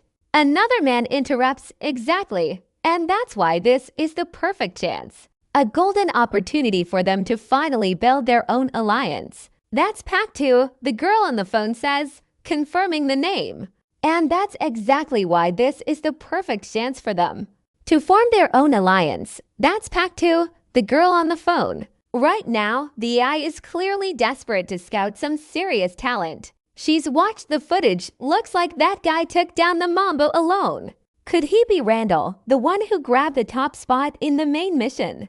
Someone in the back chimes in, that's true, but if Randall finished the mission, how on earth could he be equipped with those Hermes shoes? Another argues maybe he's using some kind of hidden charm or glitch. But they're missing the point. They need this guy, especially since he keeps vanishing. It's some bizarre, freak reason, but this random player, he's a total ghost. Obviously, whatever happens, he has to join their guild, not anyone else's. That's the only way to hold back the gate opening that's coming soon. Cut to poor Hudson. He's losing his mind because the main character just used the fairy drop. The one Hudson actually owned. He wants answers. You said you'd sell that to me. How could you just use up a rare item like that, you jerk? The main character just shrugs. What? I said I'd help you. I never promised to give you that item, and you don't need that charm anyway. I tossed it aside. At least now you can let go of that pathetic, tiny hope. The hero is fuming, refusing to admit he needs it to crush that Mambo uncle. But when Hudson hears that, he jumps. You mean there's another way? Just follow my lead. The main character says, trust me, and I'll give you a reason why. Now watch closely. We're heading deep under the city streets. Yeah, the sewer system. Hudson is lost. Why are we here? What are we doing? The main character says they're here to clear up Hudson's lingering doubts. Plus, he needs a shortcut to Akana, since the teleport book from Dramit is annoying. It's convenient, sure, but it forces him to constantly grind his exploration level. You can only jump to places you've already discovered, which is a massive headache. Basically, he'd have to travel the whole world, which just isn't possible right now. So he's settling for farming the sewer dungeon for some quick experience. Hudson is spiraling. Wait, you're telling me we're tackling this with just 3 people? You know full well there's a massive rat monster lurking down there.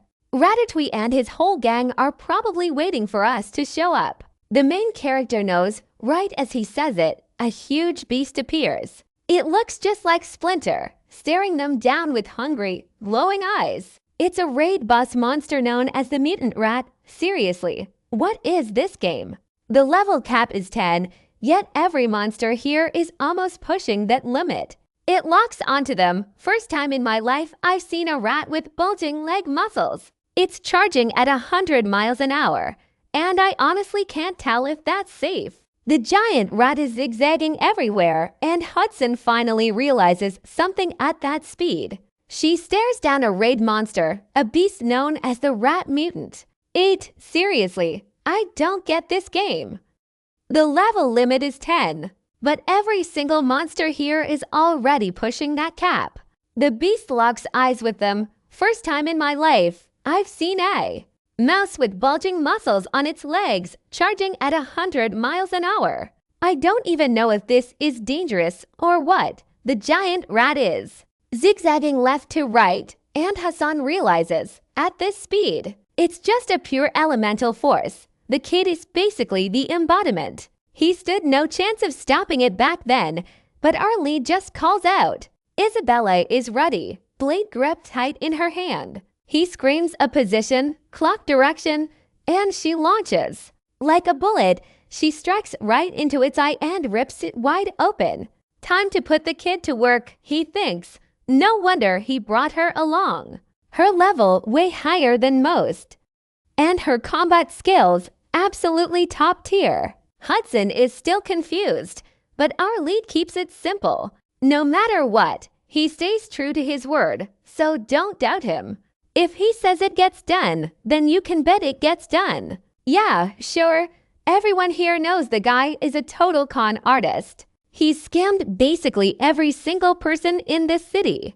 Moving on to the next chapter. Some guys are checking the security footage, but there's nothing, not a lead. One of them scratches his head. What the hell is this? Is it a ghost story? This guy is Siwoo, a hero. The guy behind him asks if they should just go find Jinwoo instead. He shuts that down fast. That guy is toast. Wait, Jinwoo is still alive. Didn't our lad cut his arm clean off? Yeah, that's right. Pure brutality. Look at him in the hospital. He's basically a sack of cement now, completely ruined by our lead. One of them brings up Kim Hana. She seems to know something. But his friend warns him, keep your distance. She's nothing but trouble. The other asks why, and he drops a name that stops the conversation. You don't know Gracia is the one protecting Kim Hana. She is exactly why everyone in Korea is on edge right now. That guy came all the way from the States just for her interview. They're set up there with cameras everywhere. The man in front of her bows acting the part. Honored to finally meet Korea's most famous reporter, Kim Hana. Watching those two idiots talk, one guard leans in. Wait, is he in love? What just happened? The other shrugs. How would I know? I don't get why Gracia traveled halfway across the globe to talk to her. Clearly, he's dying to know something, just like the rest of us. He's fishing for answers, but for now, we better just stay out of her way. Anyone who crosses Gracia, let's just say they don't last long. Scene shifts. A kid is slumped against a wall, beaten to a pulp. He looks up and gasps, "What the hell do you think you're doing?" Killing players is banned in the real world. The attacker just laughs. Who decided that? Listen to this guy. He's completely unhinged. The kid warns him to remember Gracia's orders to prep for the invasion. The more players that die, the worse the situation gets. The attacker clamps a hand over the kid's mouth. That's enough out of you. If you're so desperate to talk to Gracia, go beg for help. He bites into the kid's neck. Blood sprays everywhere. As he walks away, the system chimes. He's officially one of the top earners. After that slaughter, he finally earned his pass to the secret auction. The hooded figure vanished, dead certain that cursed ghost was Randall. This meant he wouldn't hesitate to trigger the main quest. If he waits for that kid at the right spot, it's over. A guaranteed kill. Suddenly, we shift to a desert landscape. A massive creature is stomping around, shaking the very ground. And there they are, our lead and the boy. He says they got lucky. The plan was just to register the rat dungeon. But when he took down that beast, they snagged a rat core. A mutated material with soul-enhancing properties for beast-type spirits. That is exactly what he used to evolve his high-tier dragon. Then the lead asks Harrison, "Did you finish up at the casino?" Harrison replies, "I sorted everything just like you said. It kills me to walk away from the business right now. But all of this is to marry Serena Gaddy. Plus, if I didn't hand the casino over, it would get attacked." But truthfully, what really convinced him was that rat fight. He realized the leads seemed to know every move the monster made. A chance to strike a deal with someone like that is incredibly rare. The lead stands next to Pamela and says, "Good, now we have cash. We don't have to worry anymore." Hudson wants to know where they're heading. He says they're going to grab a masterpiece that'll grant Hudson's wish. And get this, that's exactly where the third main quest begins. They're trekking into a forest toward the Spirit Tower. As the trio walks, Hudson remarks that the place looks pretty normal. The lead warns him that's just the entrance to the Spirit Tower. Watch your step, because this is where spirits are born. It's also the temporary gateway leading into the spirit realm. Passing through at twilight is the only way to reach it. But look, the tree here has been dead for a long time. It's not just this tree. The whole forest is withering away. It seems like no spirits have been born here for ages. It's not the best method, but they don't have another choice. Harrison asks why the kid is drawing his sword. What's the plan? The lead swings, one clean slice splits the tree in two. The entire forest trembles. Both of them are totally confused. But something is diving down from above. A hand throws something at Harrison, but Isabel blocks it instantly. She looks shaken, though, and she's bleeding. A guy with horse legs appears, a high-rank lich, master of this forest. Harrison clearly has no idea what that is. He's standing there frozen, yelling out in pure panic. The lich sneers, "I thought you were just lost tourists. I was going to let you pass, but you dared to cut the spirit tree." It is like they have completely lost their fear of what happens here. Nearly 40 level 7 centaurs stand there, eyes locked onto Isabella and him. She knows if they all charge at once, they won't stand a chance. Then the protagonist steps forward, standing his ground, looking completely unshaken. He tells them not to take their anger out on her. He was the one. He explains that if he hadn't cut that tree down, the master wouldn't have appeared.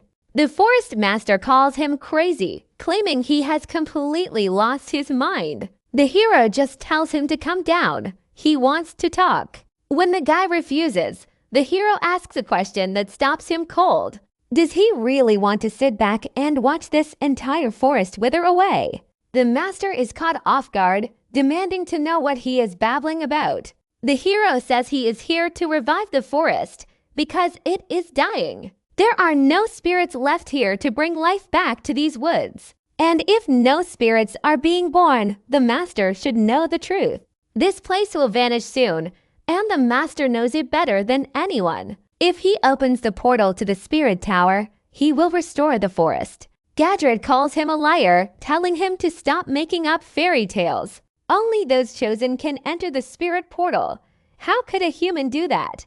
He thinks a dirty outsider like him has no right to touch such power. But the hero knows a secret. He knows how to break the game. Normally, entering the spirit tower requires elite talent and countless impossible tasks. In the game, only a handful of players have ever reached this far. At his current level, Randon getting inside should be nothing but a pipe dream. Still, he snaps at the master to shut up and just open the gate. He has a secret trait, drift affinity, and he swears he will save this place. The forest master still looks at him with deep, lingering doubt. He asks if the boy is actually serious about saving this dying land.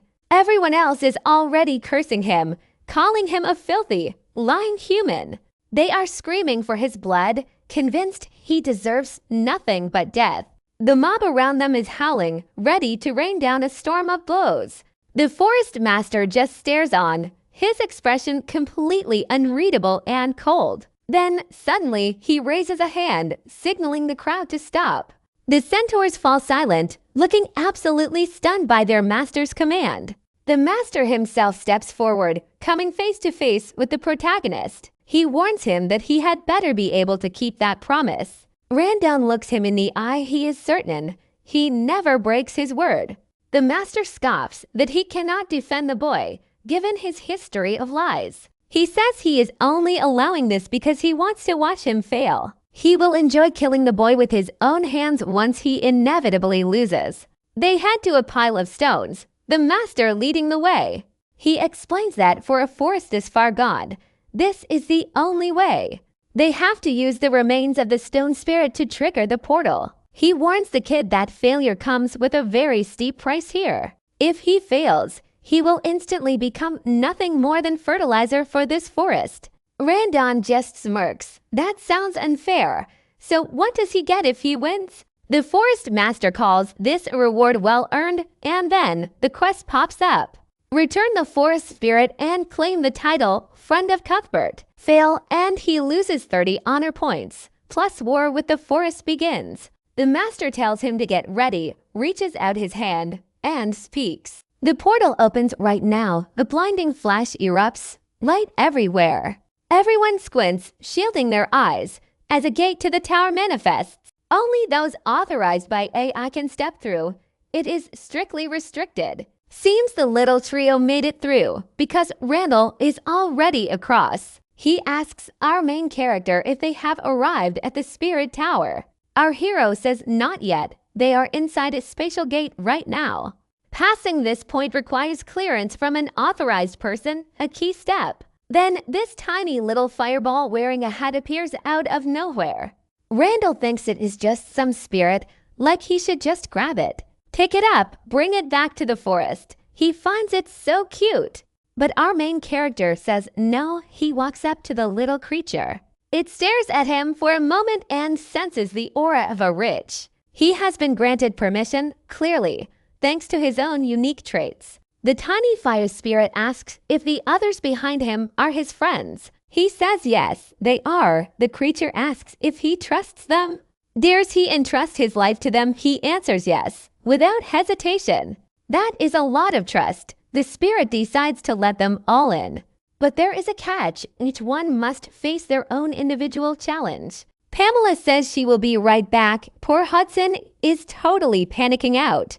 The spirit explains that time inside the tower flows differently than outside. No need to rush. All the creature wants is to wish them luck. You have to love a good tower climbing arc. This is getting intense. Time to scale some levels like Sing Jinwoo. Let's do this. The hero immediately faces the first giant gate. It has been a while. He returns to this place, staring at the door, guessing the coming trial. Just entering the tower and already a test. This is going to be tough. The test shifts its form depending on your own elemental affinity. He remembers the milkmaid has wind affinity. That will be her trial. And Hudson has water affinity. He will likely get a corresponding test. But right in front of him is a door tied to an unknown element. Maybe it is because Randall is a character who masters every single type. The statue opens its eyes and speaks, truly incredible. An entity like this. He possesses every elemental affinity, water, fire, light, and also total darkness. You hold elements that should never coexist, perhaps due to void energy. It can contain everything, but that is too complex to be called an element. The kid is basically the embodiment of chaos itself, right before our eyes. That is exactly why you have to face the ultimate trial of chaos. You are about to take a test like nothing you have ever seen. A pure chaos. That's why he's about to face a test of chaos. He's entering a trial like nothing he's ever seen before. This won't be easy. Then, the scene shifts back to the real world. There is a precedent, so you had better be careful. If you get swallowed up in the chaos trial, there is no turning back. Our main lead ignores the warnings, steps inside, and appears in a completely empty room. The deep web imposter among us ... says that for the past 5 years, you have played Pansia every single day. You are definitely the player with the most hours. You know more about this world than any AI, but even you do not know everything because this game is famous for having countless lands left completely unexplored. Once you set foot in places like that, everything is just a total mystery. And that is exactly why you are so obsessed with this game. You hear the monster say this is the first time anyone has entered. So, once again, you are going to be the first one to conquer it. But right in front of you, someone is standing with their back turned, white hair. He turns around, staring right at you. It is Winham, the character you created yourself anyway before you can even say a single word. He points a massive greatsword straight at your face. You almost lost your head, but you ducked just in time. At the very last second, you are totally shocked that you have to beat Winham. In a situation like this, you launch a glancing stab ... through his cloak, but it looks like the monster has already knocked the sword from your hand and is swinging down. From high above, Owlette is certain that whoever designed this thing made sure no AI could ever win. The scene ends there, but in the next beat, the sword slams into the ground. You equip the Michaela weapon and armor, ready to go, and use ... your own arm to tank the strike. One thing you are sure of this, That blow cannot split your arm, then no matter how much he looks like. Winham, his stats are still near Rain in level. Your gear. Michaela activates a combo chain, creating a massive hurricane. You are certain this is just an exact copy, but you still have a chance. You spread your wings to push that thing. But Winham slams into the wall but bounces back up ... incredibly fast, and our lead immediately lunges with another stab. Just watch this scene. He kicks a massive boulder right into our lead's chin while you dodge a sword swing. Coming your way, Winham speaks up, asking if you came here to reclaim lost glory, then follows up with a slash to your thigh, declaring that is impossible. But our lead grabs his hair and says, "A fake piece of trash like him has no right to say things like that." Then you rip his throat out. Damn, I thought it would be even more intense than this. You pull out a small potion to heal your wounds. Right, you all have to remember that this is only the test too. Enter the tower. Our lead feels lucky that he used ... money from the H-Sun Guild to buy a ton of health potions because... Back to Henna, the woman who just finished her interview with Gracia. She thanks him, but he's got a personal request for her. She asks what it is. Hun, what's going on? What do you need? He keeps it simple. That man she mentioned in her article. He wants her to tell him everything she knows about that guy. Every single detail. Don't leave anything out. Hun, you'd better tell me. That psycho is killing people, right? Speaking of the dead, there's a pride of lions lying motionless on the ground.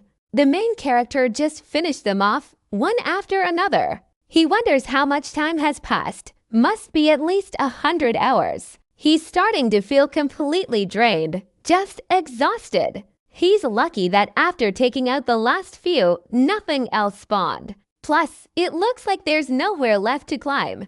This must be the final floor. It would be great if a little window popped up saying he finished.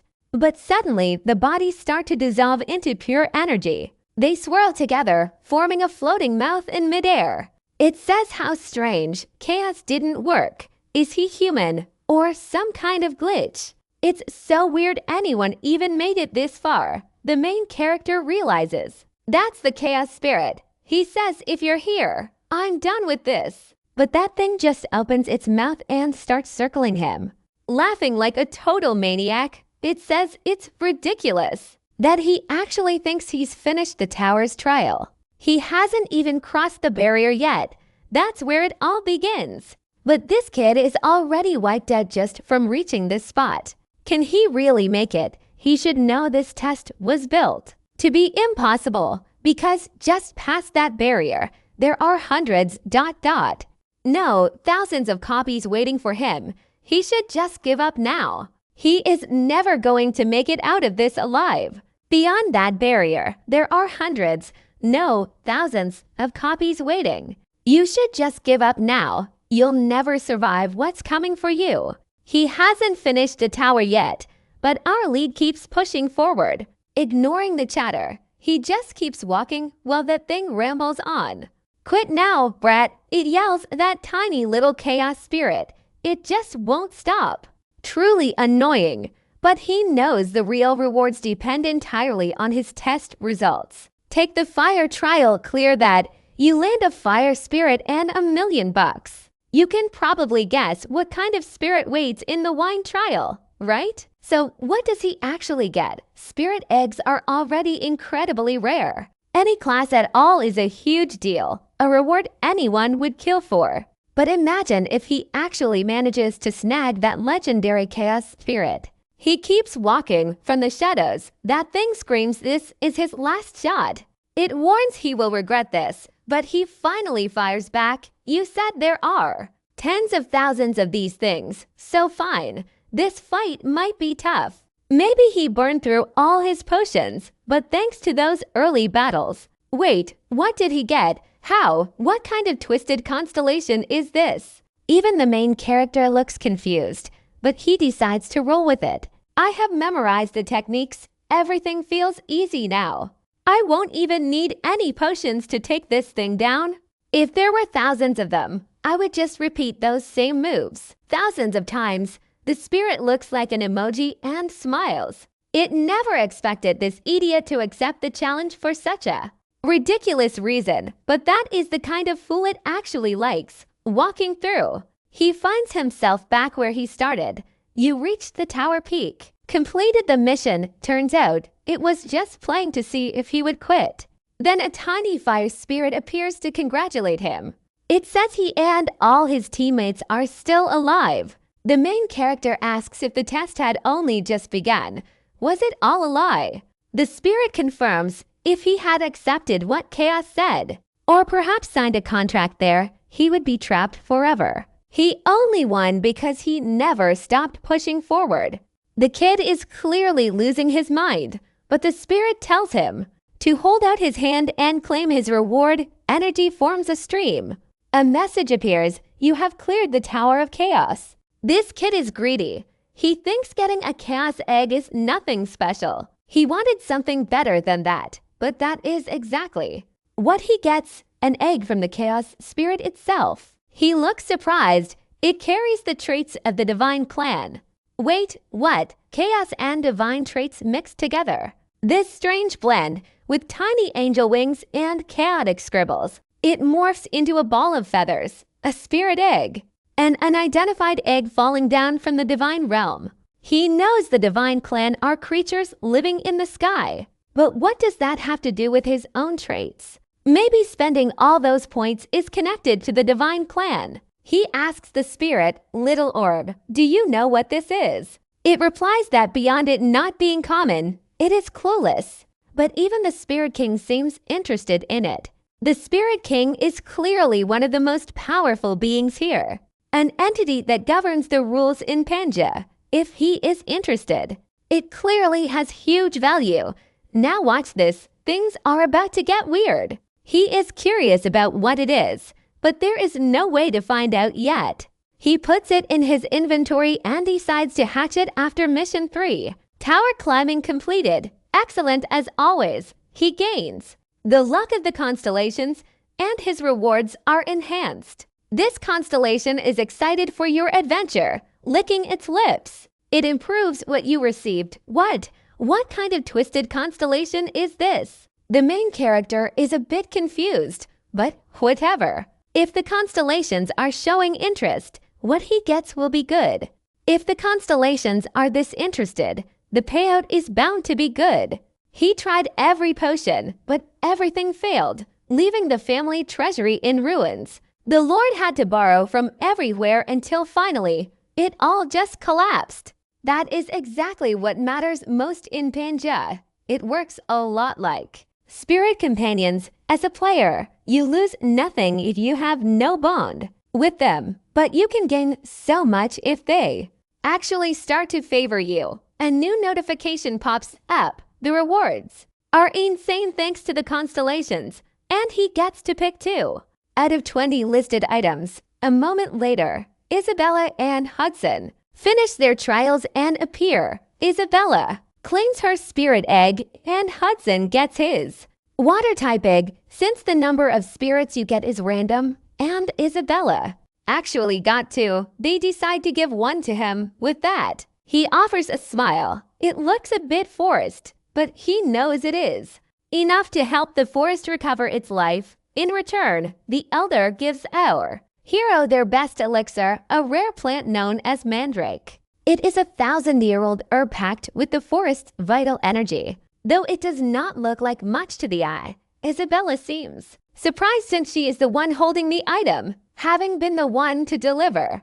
The spirit, with the mission complete, he can now fast travel to the forest. The fame leaderboard updates, and our lead character takes back the top spot, passing Grazia. And now that he is ranked first in the 3rd quest, he gains the Guardian Wall privilege. I honestly have no idea what that is, because in the next scene, he is already riding off on his mount. Oh, wait, I get it now. It tells us the Guardian Wall protects your actual body while you are out adventuring. The defensive power depends on the level of the Guardian Wall, and a level 11 wall will nullify all attacks from 1 star and below. he feels an immense sense of relief finally having some form of reliable protection. After all, when he is in the real world, his body in Panja is in danger, and vice versa. At least he managed to buy himself a few more hours, and he is now at level 72. Right in the middle of that, Hudson calls him, thanking him because, seriously, he actually managed to get a spirit egg. Once he hatches it, all his problems should be solved. Our lead says, maybe you really can do it. The journey from level 9 to 10 is incredibly tough, but with a spirit like that, you will make it. Now he just needs to buy an incubator, but Isabella says she needs to stop by one place first and asks him to come along. He agrees. The scene shifts to a small town, and Hudson starts panicking, shouting, "Oh my God, this is the place. I have no clue why we are here." Our lead tells him to keep his mouth shut. Isabella asks why he is acting like this. Our lead explains that this is the Night Garden in the territory of Marquis Wizard, where Hudson's wife is currently living. Hudson keeps rambling, wondering why they came here, saying he is not worthy enough to propose to her. Our lead tells him to stay quiet. They are not here for that. You need to talk to Serendipity personally. You have to ask for a favor. He asks what it is, but then you look around and see this place. Total ruins and people everywhere scrounging, even eating rats to survive. Yet, right across the way, everyone is praying before a strange wooden board. Isabella calls it out, damn it. They are actually praying. You want to know whose names are on that list? You ask. You realize these aren't just random people. You recognize why they are there. 500 names carved into the wood. Knights who followed you during the Great Expedition. You never stopped to wonder if that was weird. You never once thought about it, not even for a second. Truth is, you don't even know their names. You never cared to remember. Not a single one of them, and each was an important non-player character. Even though they fought for you, to you, it felt like just plot. An old woman slams her fists into the dirt, crying out in pain. "You bastards," she screams. "Give me back my son. Give him back to me." She has clearly lost her mind. You step forward, trying to reach her. She just keeps howling, asking how you could possibly do this to them. How could you do this? She's so hysterical she just passes out cold. You catch her before she hits the ground. You'll take her to the infirmary. You carry her to the caregivers, past rows of exhausted, dying patients. Hunter notices the place is packed. Every stretcher is occupied by someone. Well, not that there are too many patients. There just aren't enough hands. Something is wrong here. Seriously wrong. The whole place feels off. You can tell whoever is running this operation has some major issues. A guy with a mushroom haircut walks up. "Hey, thanks for the sister. You brought her here after she fainted. You guys are such good people." He's smiling too wide, leaning way too close to Hunter's face. Hunter knows this is weird. Then the guy brings up the donations. "To keep this place running, we need cash. How about 50 gold coins?" You hold up a hand. "Wait a second. Hold on right there. This shelter has the goddess and the church backing it. Shouldn't the city pay? And isn't taking personal donations banned by law?" You're not sure. Is this guy a straight-up con artist? What the hell is going on? He won't look you in the eye. He just glances away, looking nervous. He claims he has no choice. Says Father Andrew ordered it. That from now on, he'll be collecting donations to keep the lights on. You snap back. "No way. You know Andrew better than that. He isn't the type to pull a stunt like this. Not ever." Andrew is a high-ranking priest serving the twin goddesses of Pangaea. He is the quest giver, the one you farmed honor points from for years. So it is incredibly strange to hear he is running a secret cash grab. A crumbling city, rat eaters in the streets, and this weird guy. You have to wonder, what the hell happened to this city? Everything is falling apart, and it all leads back to that expedition. 500 people died in that crusade, and you are finally seeing the cost. That is exactly what happened to this city, my friend. 1,000 people lived here, and you killed half of them. And now you have the nerve to ask why this place looks like a graveyard. The scene shifts to a manor, huge bottles of whiskey scattered everywhere. The man gulps down a long drink, then smashes the bottle against the wall. His butler begs, "Please, my lord, you have to stop this." But the fat pig tells him to shut his mouth and bring the rest of the booze. That loudmouth drooling over his drink, that is Marquis Wizard. He is just an old geezer with a weird beard. You know our main character will do whatever it takes to win him over. Back to our lead. He says, "I want to see Andrew right now." The guard says it is tough. There are so many people waiting to speak with him. But our guy just calls H-Sun over. He pulls out a bag of gold, saying they want to donate 50,000. And if he leads them to Andrew this very second, that amount could double. Outside, everyone hears the kid shouting they are going to see him immediately. Another old guy for our hero to recruit. He tells the boy to sit down. It is fine. He heard about the massive donation the kid just made. That kind of money really helps a lot around here. Our lead probes a bit. That was no small amount. I heard you only take 50 for each donation, so I figured you needed plenty. Andrew asks the boy, "Are you disappointed I am just a priest who only cares about money?" If that is what you think, you are right. And I feel ashamed I cannot even defend myself. But our main character replies, no, he is just curious why things run this way. Why is the relief station so desperate for funds? Andrew explains he heard the kid brought Sister May in when she collapsed. She is living proof of why her son joined the Great Expedition.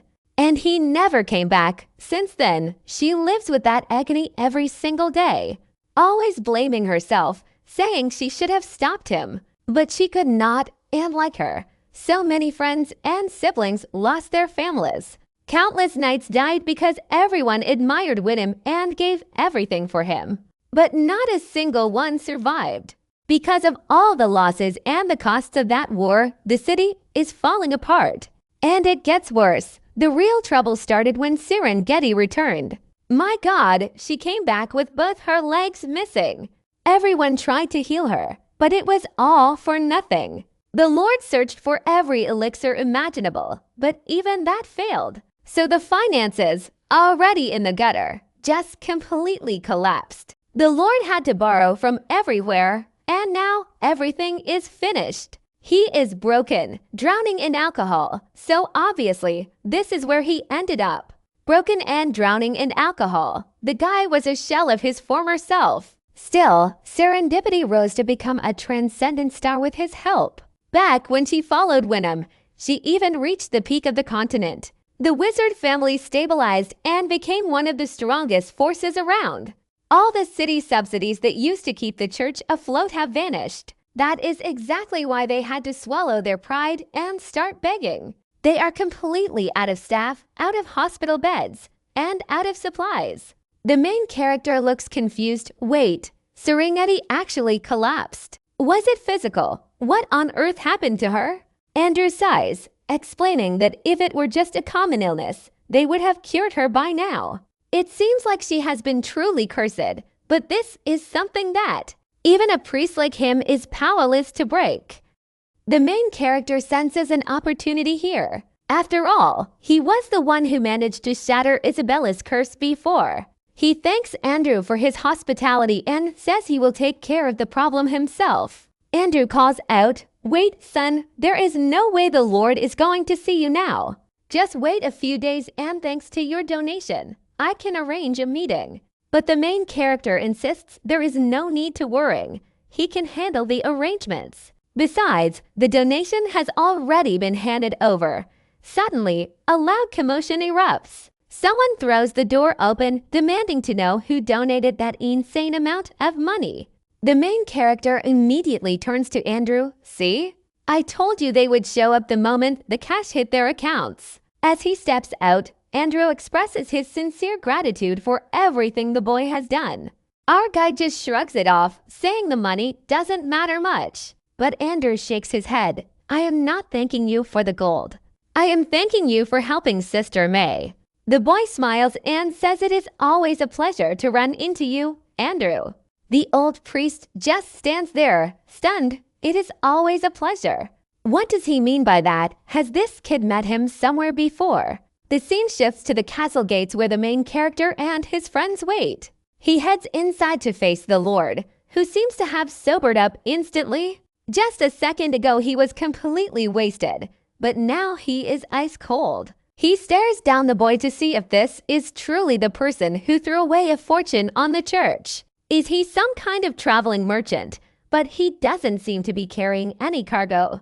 Something feels off about him. Finally, the Lord speaks up. Kid, forgive me for the sudden invite, but I am Wizard, the Lord of this city. The main character thinks to himself, this guy is hiding a lot more than his outward appearance shows. In the original story, this Marquis was a legendary knight in his prime. With his guidance, his daughter Serendipity became a first-star transcendent. Back when he followed Winham, she even reached the peak of the entire continent. That success stabilized the wizard family and turned them into a top-tier power. In that timeline, this man swore his absolute loyalty to the main character. Now, he has to find out if the rot in this man is just skin deep, or if his heart has truly withered away. Wizard clears his throat. Surely you know why I invited you here. The city is currently facing a massive financial crisis. To pay back that debt, this man swore his absolute loyalty to him. Now, the hero needs to see if this collapse is just on the surface, or if the man's heart has truly turned to stone, dead and gone. Wizard speaks up. You probably know why I brought you to this city. We are in serious trouble with our finances, and time is running out. You don't need to know if the collapse is just on the surface or if his heart is dead too. Wizard says, you surely know why I invited you here. The city is in financial trouble. Now everyone wants to see how the guy claiming to be the king's heir actually performs. I have a proposal that works out for both of us. But our lead cuts him off. I will cure her. A moment of pure surprise as the guy realizes he messed up. Seems this kid is not just some rich brat playing around. Maybe he actually caught wind of those whispers spreading across the land. You know how it goes. Mention the Marquis' daughter and money just flows. So he asks, tell me, how much do you want to fix her up? 300,000, maybe 500,000. He is losing it. He slams the table, sick of people using his life as a joke. How much more does he have to lose before they are satisfied? He orders the guards to gouge the kid eyes out and toss him away. Listen to me first. Our lead says, I am not asking for a single coin. No guarantees, but I have a real shot at saving her. Wizard leans in. A fresh attempt. Sounds interesting. But assuming you could pull it off, why help someone I have never met? Especially without asking for a payment. Our lead just says he is here to pay back a debt and to reclaim something. Wizard asks what he means, and then Randall drops the bomb. He reveals he is the true heir of Winham. He demands to see Serena Getty right now. He has questions for her. In return, he will heal her, since she sacrificed everything for his master. But the father, he is not taking this well. He starts laughing like a madman. This continent is crawling with fake Winham heirs. And obviously, another one just had to crawl his way in here. This is even worse than some petty thief trying to steal his gold. Now he orders them to kill the boy and his two friends waiting outside. A guard lunges, ready to slash him down. The lead just uses a cup to block the hit, and smack, the guard drops his blade. Just watch, he says, I will prove I am the heir of Winham. Now here is where things get wild. Pay attention to this turn. The father stares down at the kid in the middle of the arena. H-Sun is confused. Why is a duel happening out of nowhere? Isabella just sighs, I am getting used to this by now. Everything is always so unpredictable. Who knows how this will even end? Our lead stands face to face with a guy armored to the teeth, blessed by a high priest. They are clearly not playing around today, which is honestly for the best. The guard asks Kid, you really the heir of the Night King? If you are lying, better confess now and beg for mercy before you die. But Randall tells him to stop stalling and keep his promise to hide his identity. Instantly, the guard attacks. Let us see what this fake air is really made of. Our lead glances to the side, realizing this guy is actually serious. The main character glances over and realizes this guy is totally full of it. He spots Serengeti, and she's lying there on the bed, looking so frail. The strike streaks past. He steps back, drawing his own blade. A real shame, he says, considering how many high-level knights died in the crusade. Still, with the gear our main character's rocking, he can't treat this guy as a joke. Especially since that knight is sitting at a much higher level. He swings a heavy vertical slash down. Our boy just smiles and ducks, slipping right under the blade. He lunges, slamming his head into the knight's arm as the sword crashed down. Damn, that blade looks pretty sharp. It could have easily cracked his skull open. I say that, but in the very next panel, it actually pierces right through. The knight calls the kid a liar, but also a total maniac. From afar, a knight tells the lord that the kid looks fairly talented. But the wizard scoffs. No way he wins with just 3 cheap tricks. He has seen countless fools wandering around everywhere, claiming to be the king's heir just to cling to the Wynnum name. But that swordsmanship, it isn't easy to copy. Having witnessed it countless times, he knows the truth. Wynnum possessed a technique that pushed far beyond human limits. No way this child could ever prove he's the true heir. The knight keeps the pressure on, admitting the kid's different from the other fakes. But he says it's time to face reality and admit he isn't the real deal. The main character fires back. You're fully armored up to fight a level 3, still acting all tough. Hell. The knight claims he's only wearing it because his lord ordered him not to hold back. Then, a brutal kick straight to the chin. Right after, the main character switches to a reverse grip. He tells the knight he's about to show him what his gear can really do. The knight looks pretty surprised, maybe even a bit confused. Then, a small sword comes flying in and thuds into the ground. Our boy tosses his weapon aside. He pulls out a massive steel sword instead, dual-wielding them both at once. He's gearing up to unleash a stance, looking just like Kirito. The wizard sits there, totally lost on where the kid pulled that blade from. Now the main character starts pushing the pace. The knight notices he's speeding up. Looks like the kid's trying to overwhelm him with pure velocity. But every hit bounces off that heavy armor, doing absolutely nothing. It's like a fool trying to hack apart a mountain. He should have used a two-handed heavy sword if he wanted to leave a dent. Right now, he's just leaving a few scratches and nothing more. Just as the words leave the knight's mouth, our lead spins into a whirlwind strike. It hits him square in the chest, and the guy coughs up blood. The main character pulls out yet another sword. Where is he even keeping these things? He picks up the one he dropped earlier, and honestly, I have no idea what's happening.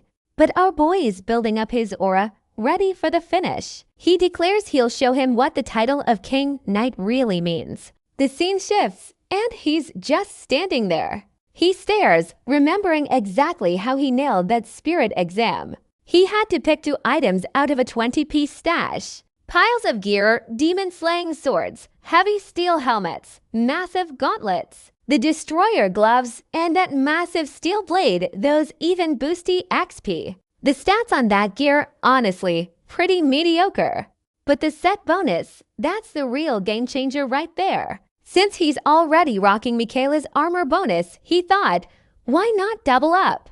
It's a killer strategy, stacking those effects for maximum damage. So that's what he chose 2 blades, identical in every way. The second he equipped them, his weapon mastery and swordsmanship stats skyrocketed. It gets even better.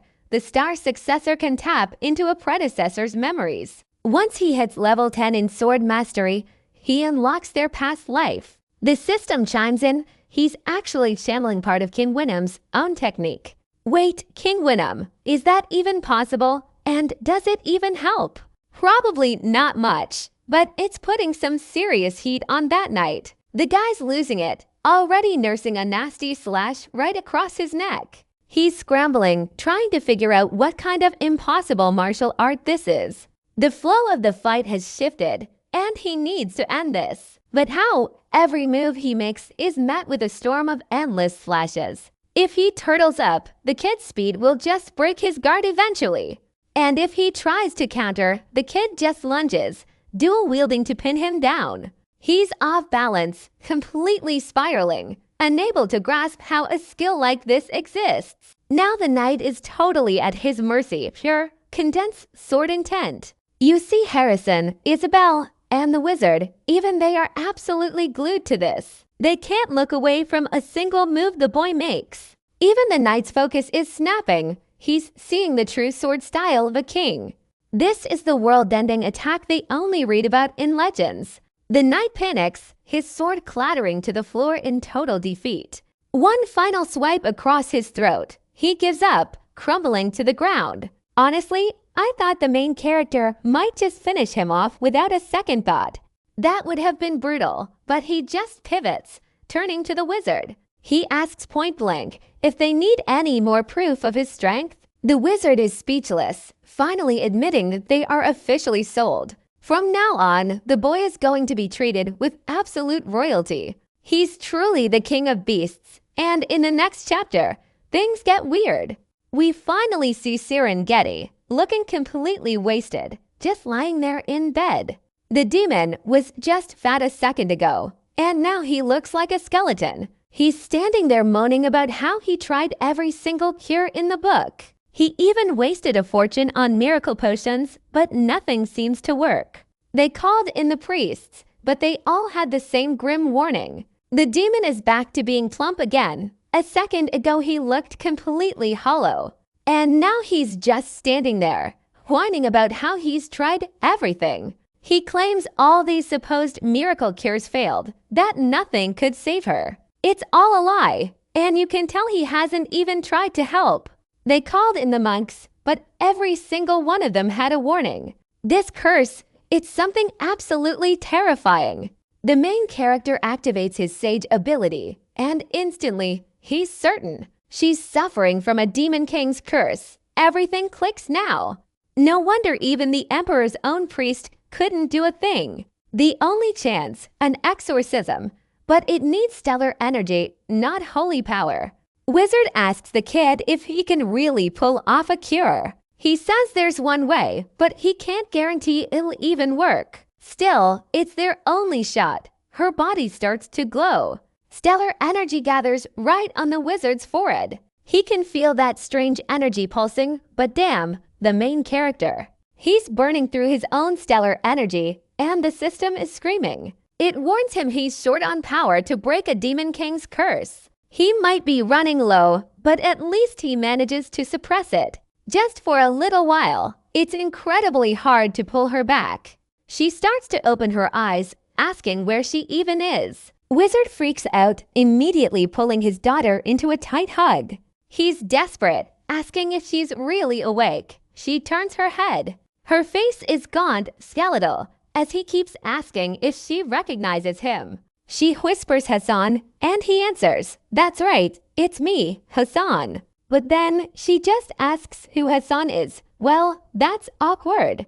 She's looking past her father, calling Hassan's name because she sees him. Standing right behind him, her father panics, and Hassan blames himself. He showed up way too late. Serenity. He's missed her so much. Now the story dives into Hassan's past. The moment he decided to propose, he poured everything he had into making money.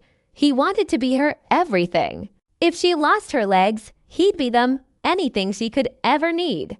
As long as she was breathing, he'd care for her for the rest of his life. Hassan believed that if he didn't give up, his chance would come. But that belief, it was just arrogance, greed, because chances don't last forever. Serenity's body is fading fast, losing all its life force. Her face is just skin and bone now. Her hands hang limp. She looks like a rotting branch, and Hassan realizes the brutal truth. If the stellar successor had arrived even a second later, he never would have seen her again. He keeps apologizing for being late, while her father is just lost. What the hell is this? Who are you? Why are you apologizing? He's about to blow his top, but the main character steps in. Everyone just calm down. Keep your emotions in check. The curse isn't gone. Wizard realizes the gravity of it. Wait, you mean she could pass out again? The main character nods. At best, she's only awake for today. To break this curse for good, I have to find another stellar fragment. He needs to rank up his class to generate more stellar energy. And to do that, he either grinds levels or finds 3 stars. Actually, the best way is to find the 5 stars Winham lost. It was best to find the 5 stars that Winham himself had lost. His class ability lets him read the memories of those who came before. That is a huge advantage. If someone else grabs one of those stars, he might never recover the remaining memories. Wait, he desperately needs those stars to restore Winham's memories. He already has one, so only 4 are left. He asks Serendipity to tell him how she died. Does she not remember? Is she not that person? I am honestly getting confused. Regardless, he clears the room. He needs to speak with her alone. Outside, Wizard calls Harrison over. He wants the truth about that secret proposal. Harrison apologizes, admitting he was just too hesitant to move forward. Wizard says he is grateful Harrison went to such lengths for his daughter. But even so, does that mean he is forbidden from seeing her now? This is madness. Harrison is the one who brought the protagonist here. We need to show some respect. Harrison stands his ground for her, admitting he knows he is not worthy. He promises he will work to become a better man. Wizard cuts him off, explaining that is not why he dislikes him. Their major expeditions cost a fortune, restoring the knights and healing Serendipity. It required massive capital. Once the territory's treasury hit rock bottom, they were forced to beg every single noble family for help. That is when the Duke of the Sin's family stepped in. A man so powerful he could rival a king. He offered a vast sum, but with one condition: Serendipity had to be handed over to him. Basically, the father sold his own daughter to save her. I honestly do not even know what to say to that. Fearing she would never wake up, he took the deal. In 1 month, she will be sent away to that family. An unavoidable choice to protect both his land and his child. He tells Harrison it is better if he just forgets her. Meanwhile, inside, Serendipity asks the protagonist who he really is. He claims to be Winham's successor, here to share his final moments. She calls him a liar. Winham never had a successor. The protagonist realizes Winham's reputation is just too legendary to believe. So he reminds her of the day she faced that star. She feared that if she absorbed it, she would cease to be herself. Poor girl, just a shell of fear, unable to understand her own anxiety. But now, with a clear mind, she must realize the truth. She was really just terrified of losing her love for Harrison. She argues that only she and Winham knew that secret. So how could he possibly know? The protagonist answers, that was the day he gave her the strength to move on. Scared, he spoke of back then, she couldn't grasp the anxiety inside her. But now, with a clear head, she finally realizes the truth. What she really feared was losing her love for Hassan. Only she and Winham knew that. So how did he even know?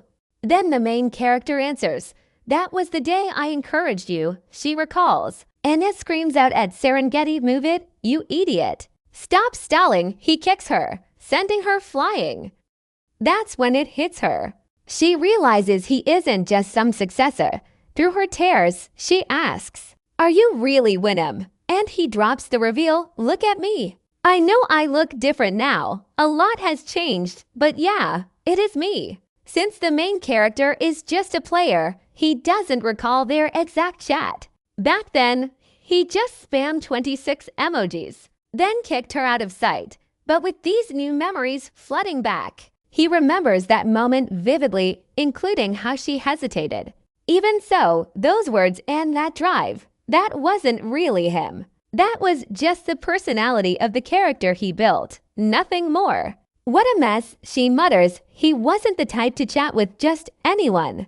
So beyond the new look, he's also become a marked sinner. He says he's just grateful she trusted him. Yeah, basically that.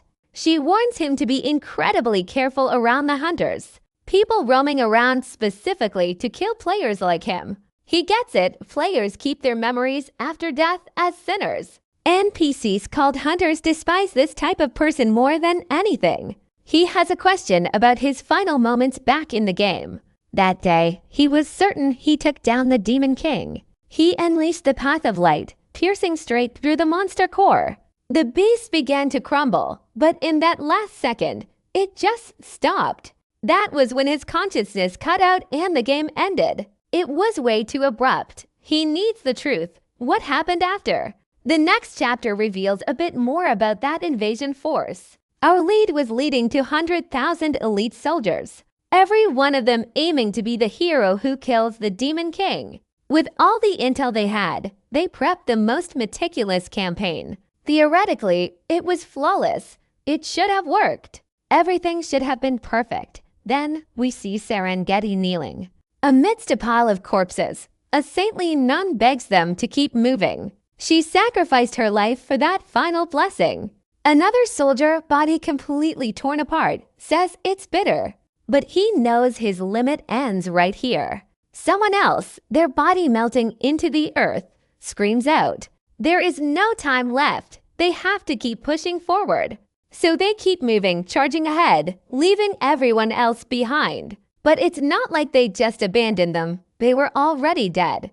To be blunt, they used their fallen friends as stepping stones. Then, dozens of undead horrors crawl up from the ground. Serengeti gasps, something is attacking them, knowing every single move. To her, that's impossible, unless there's a traitor inside the lair. The campaign finally collapses because of their own people. Yet someone screams it isn't over and rips through everything. Blood flies everywhere, and the sword master says look. They look completely drained, time for a quick breather.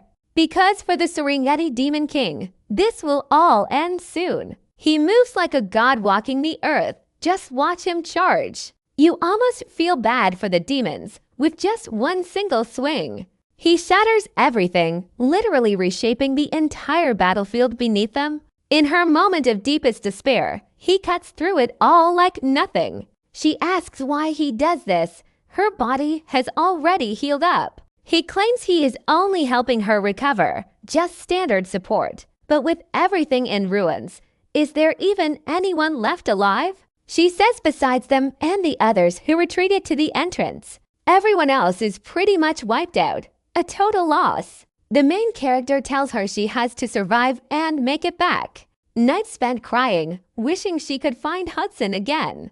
She denies the tears, but promises she will find him one day. Then, a strange magic circle ignites right beneath their feet. The main character smiles, then suddenly heaves her far away. He warns her this game is not nearly as simple as it looks. She screams out, demanding to know what the hell he is doing. He tells her to get married, fall in love, find a normal life. Whatever she does, she needs to live it well. Serendipity knows in that moment the expedition has failed. But she has a clean path to escape. No one would blame her. This is a nightmare battle that everyone thought was impossible. If she retreats now, she might actually see the man she loves again. But she remembers the friends left behind, remembers Hudson, and apologizes. She really messed things up, didn't she? Without hesitating, she activates her position swap skill. An explosion tears through the air. They stepped right into a trap. He pushed her away, swapping their spots at the last second. Now she lies there, collapsed, having lost both of her legs. She says she is lucky. At least she is still alive. Her body didn't vanish, though she definitely won't be kicking again. The main character keeps thinking the game was never this brutal. It was only supposed to be a screen, just a game. She explains how Wynnum placed a charm right on her. That charm let her witness the entire fight against the Demon King. She watched every single second until the very end. He says he remembers now, but he needs to know what followed. She answers. Immediately after, the Demon King revealed himself. And just as he remembers, the Demon King was finally destroyed. But then, in a blink, it felt like Widom and time itself stopped. Everything froze. While the sun trembled, the skull-faced Demon King spoke. He called the boy a monster, even for someone so powerful. But even with all that strength, why couldn't he stop it? He couldn't have pushed that far without the goddess's power. But there is one catch. Here is the mistake. Without that power, you might wreck the physical body. But the ego stays intact. He shows deep reverence for the Demon King title. And with that twisted respect, he plans to use that body as his own vessel. In short, our main character still lacks the game master's permission to take down the boss. Suddenly, a wave of dark energy surges. A massive flash of brilliant gold erupts. Out of nowhere, an angel appears. Wait a second. It is Cutis. The skull villain starts screaming, "You jerk. You have no right to stand." By that knight's side, just because he carries those stars. You call yourself a goddess after that, then the main character collapses to the ground. Meanwhile, the Demon King seems to be struggling, screaming out at the top of his lungs that he will kill that girl Pina. Okay, I am still a bit confused myself. I am not sure what actually happened, but Serengati says, well, that is how it went. She doesn't remember a single thing after that moment. The main character finally gets it. The Demon King tried to hijack Winom's body, and the goddess Pina stepped in. But why would she go that far? And why does she seem so interested in those stars? The scene shifts to the night garden, where some guy is bored out of his mind. He complains that it is dead boring here, asking why they have to guard this zone. The bald guy replies, because the territory is basically bankrupt. We lack the manpower for these jobs, so we are stuck doing all this overtime. The other guard just nods in total agreement, but then he suddenly stops. He falls dead silent. A massive cloud of dust starts rolling toward them. He starts freaking out. A swarm of monsters is heading straight for their position. You know, I really love these siege scenes. That classic tower defense feel is just perfect. It is the right time to drop a like on this video to help Mamoru bring you even more epic content. Go ahead and hit that little notification bell too. I am going to head out now. See you in the next one.